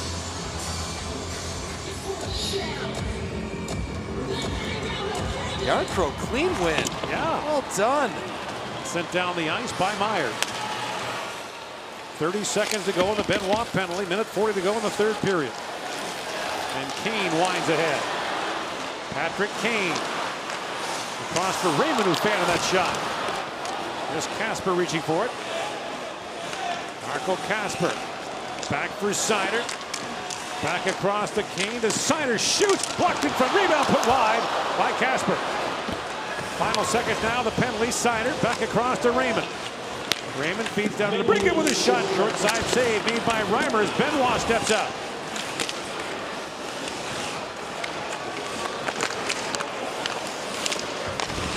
To Brinket. Back to Sider. Minute to go now in the third. Kane shoots. Reimer save. Rebound loose in front. Poked away by Myers. Sider back with it. Long shot. Drifts into the glove of Reimer, and he'll hang on to that. When James Reimer catches the puck, sometimes it looks like he just has it go into his glove and doesn't really squeeze his glove shut. As Detroit puts a couple pucks in around the front of the net. Good job. That's a better job staying tight for the Toronto Maple Leafs. Stay around the front of the net, but this one, just sort of sitting there. He never really traps it. Gotta make a play here. Around the count, he fell for a moment, but backhands it back out. Race for it, Quillen coming in, icing called against Toronto. That used to be frowned upon, not so much anymore. What's that? The late icing.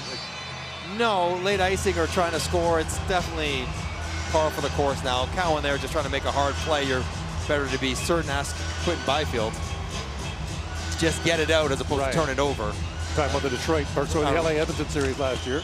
Game 4, LA basically going up 3-1 if he chips the puck in the neutral zone. Sandin Pellikka feeds it across, score! Albert Johansson with 29 seconds left ties the game at 5.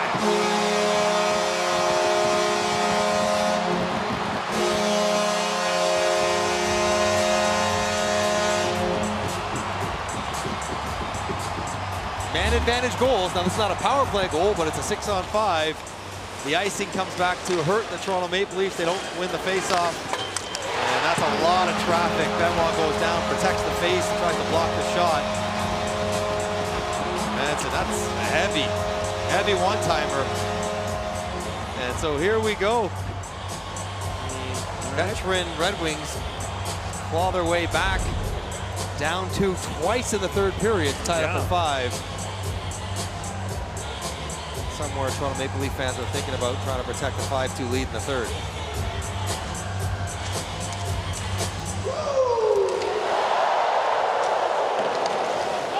Alex Nylander chips it back down the Red Wing zone.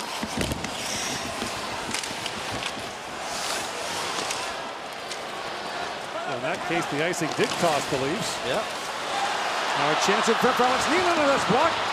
Jerry on it. 10 seconds to go in the third. Nylander chips that back, picked off by Appleton moving in. Time winding down. Soderblom shoots, put that high. And this game will go to overtime. Toronto's second of the preseason. They lost to Ottawa in extra time earlier. Nobody wants preseason to end. Let's keep it going. A little bit extra. Albert Johansson, the 24-year-old, scored 3 goals last year for Detroit. Got the puck like he should score a few more to tie things up in the last minute against Toronto tonight. And the Detroit Red Wings were trailing in the third period. We talked about how good they've been on the power play. Ransek Nygaard got them going. Shot that ricochets off a defenseman and in. And then on a 6-on-3, Dylan Larkin. James Reimer, and then a 6-on-5 even later, final minute. It's Johansson with a huge one-timer, posting in. But all 3 goals for Detroit scored with an extra guy on the ice to tie it up against Toronto. Well, the NBA Canada Series 2026 presented by Bell heads to Vancouver as the Nuggets face the Raptors in preseason action Monday at 10 Eastern on TSN. Preseason basketball. Yeah. Already, they jump right into it too. Well, the Leafs last year were 10-2 in overtime. Overall, they were 11-4 after regulation. That was the second best winning percentage in the league, next to the Winnipeg Jets, who were almost unbeatable past regulation. This is part of the concern or awareness for Toronto this year. They were so good in those situations. 1-goal games, overtime games, games where they were outshot. All these areas where they probably won more than is sustainable last year. Right. The same would be said of Winnipeg. Sure, but like Toronto will have to play better this year to get the same record, given how well they did in those tight games. Right. So I wonder if Shaw is going face-off, get-off, or if he's actually going to play this one out. Larkin, Raymond, and Sandin Pellikka for Detroit. Shaw, Robertson, and Benoit for Toronto.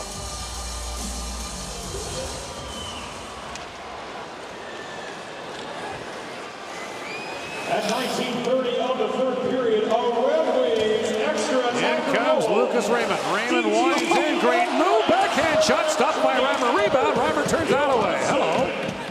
Here's Raymond back with it. Feeds it back to Sandin Pellikka. Axel Sandin Pellikka. Across to Raymond. Winds in again. Raymond. And a stick tied up by Benoit. Flips it rink wide, but it drives Sandin Pellikka back to the Detroit zone. On comes Lettieri for Toronto with Cowan. Benoit's trying to get off the ice, but can't. As Larkin winds in with Kane. Larkin. Away from Lettieri. Drops it off to Kane, moving in. Patrick Kane around Cowan. Shoots up high on Reimer, makes the stop on that. And is able to hang on. These guys want a break. They need to whistle. He wisely takes it as Raymond showed a little dash. This is a nice one-on-one move. Benoit gets all gapped out, no speed, outside in. Whoop! Little toe drag, and Benoit goes flailing to the ground. Reimer makes a save, and here's Patrick Kane trying to flick one like he scored his goal with. Catches Reimer in the mask. Here's Seider peeling back, being watched by Alex Nylander.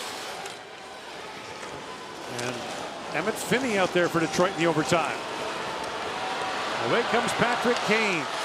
Drops it back to Finney. Going to give it back to Kane. Yes. You think? And Kane took a stick there from Myers. Penalty coming to Toronto. While Detroit scored a 6-on-3 goal earlier. They've got a chance. 4-on-3 coming up. Finney drops it back to Raymond for Sider. Finney feeds it back across. Raymond's stick broke in half. He's mad. That was a great scene. Look. Here's Sider back with it. Fed back to Larkin. Across to Finney. Back to Larkin. Feeds it across to Brink, and a shot. And the glove saved by Reimer. Now the penalty to Myers, and Detroit's going to the power play in overtime. When you check the entire overtime, as Toronto's had to do. 51, 2-minute minor, high sticking. Get a little way with your stick. Myers knows it. Just grazed the mask of Patrick Kane.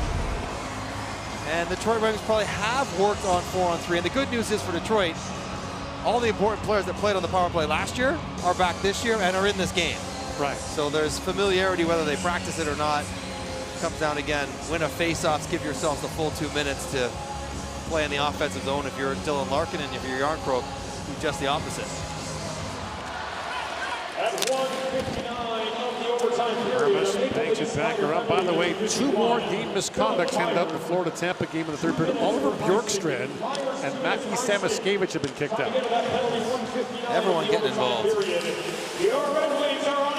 And Detroit in the power play here in overtime. Raymond takes the return pass from DeBrincat. Across to Kane. Feeds it across. DeBrincat shoots off the outside of the goal. 4 forwards out here for Detroit. Raymond being watched by Yarncroke. Back across for DeBrincat. To Raymond. Kane. Got to go cross ice. Yarncroke got a stick on that. Raymond moves back in. Kane shoots. It's off the stick of Benoit wide. DeBrincat. Back to Kane. Feeds it down to Larkin. Back in front for Kane. Backhanded it wide. Raymond back with it. Kane. Back to Larkin. Down to Raymond. To Larkin. Kane. Larkin shoots out the outside of the other goal frame. 40 seconds to go in the Detroit power play. Patrick Kane winds in. Back for Larkin. Shoots, scores! Dylan Larkin, overtime winner. And the Red Wings take it 6-5.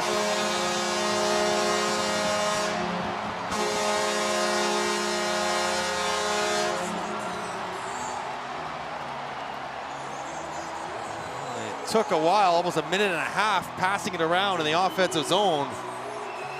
And James Reimer getting a little tap from all his former teammates, wishing him well on his journey with the Toronto Maple Leafs. A big comeback for the Detroit Red Wings, all man advantage powered. Right, down 2 twice in the third period. And eventually find Larkin attacking downhill. And Patrick Kane gets James Reimer, gets Larkin, who sees James Reimer deep in his net because he's worried about passes going back to the back post, and that opens up short side. And Larkin puts another one on the power play like he did so many times last year, and a nice word for his former teammate as they happily conclude their preseason. 8 games for Detroit. Oh. They want to get on with the real thing. They finished with a 5-3 record. And Toronto winds up 2-2-2 in the preseason. Our first edition of Molson Maple Leafs hockey in the regular season will come your way on Tuesday, October 14th, as the Leafs play host to the Nashville Predators. For Mark Masters, Mike Johnson, all of us at TSN, I'm Gord Miller. Good night from Detroit.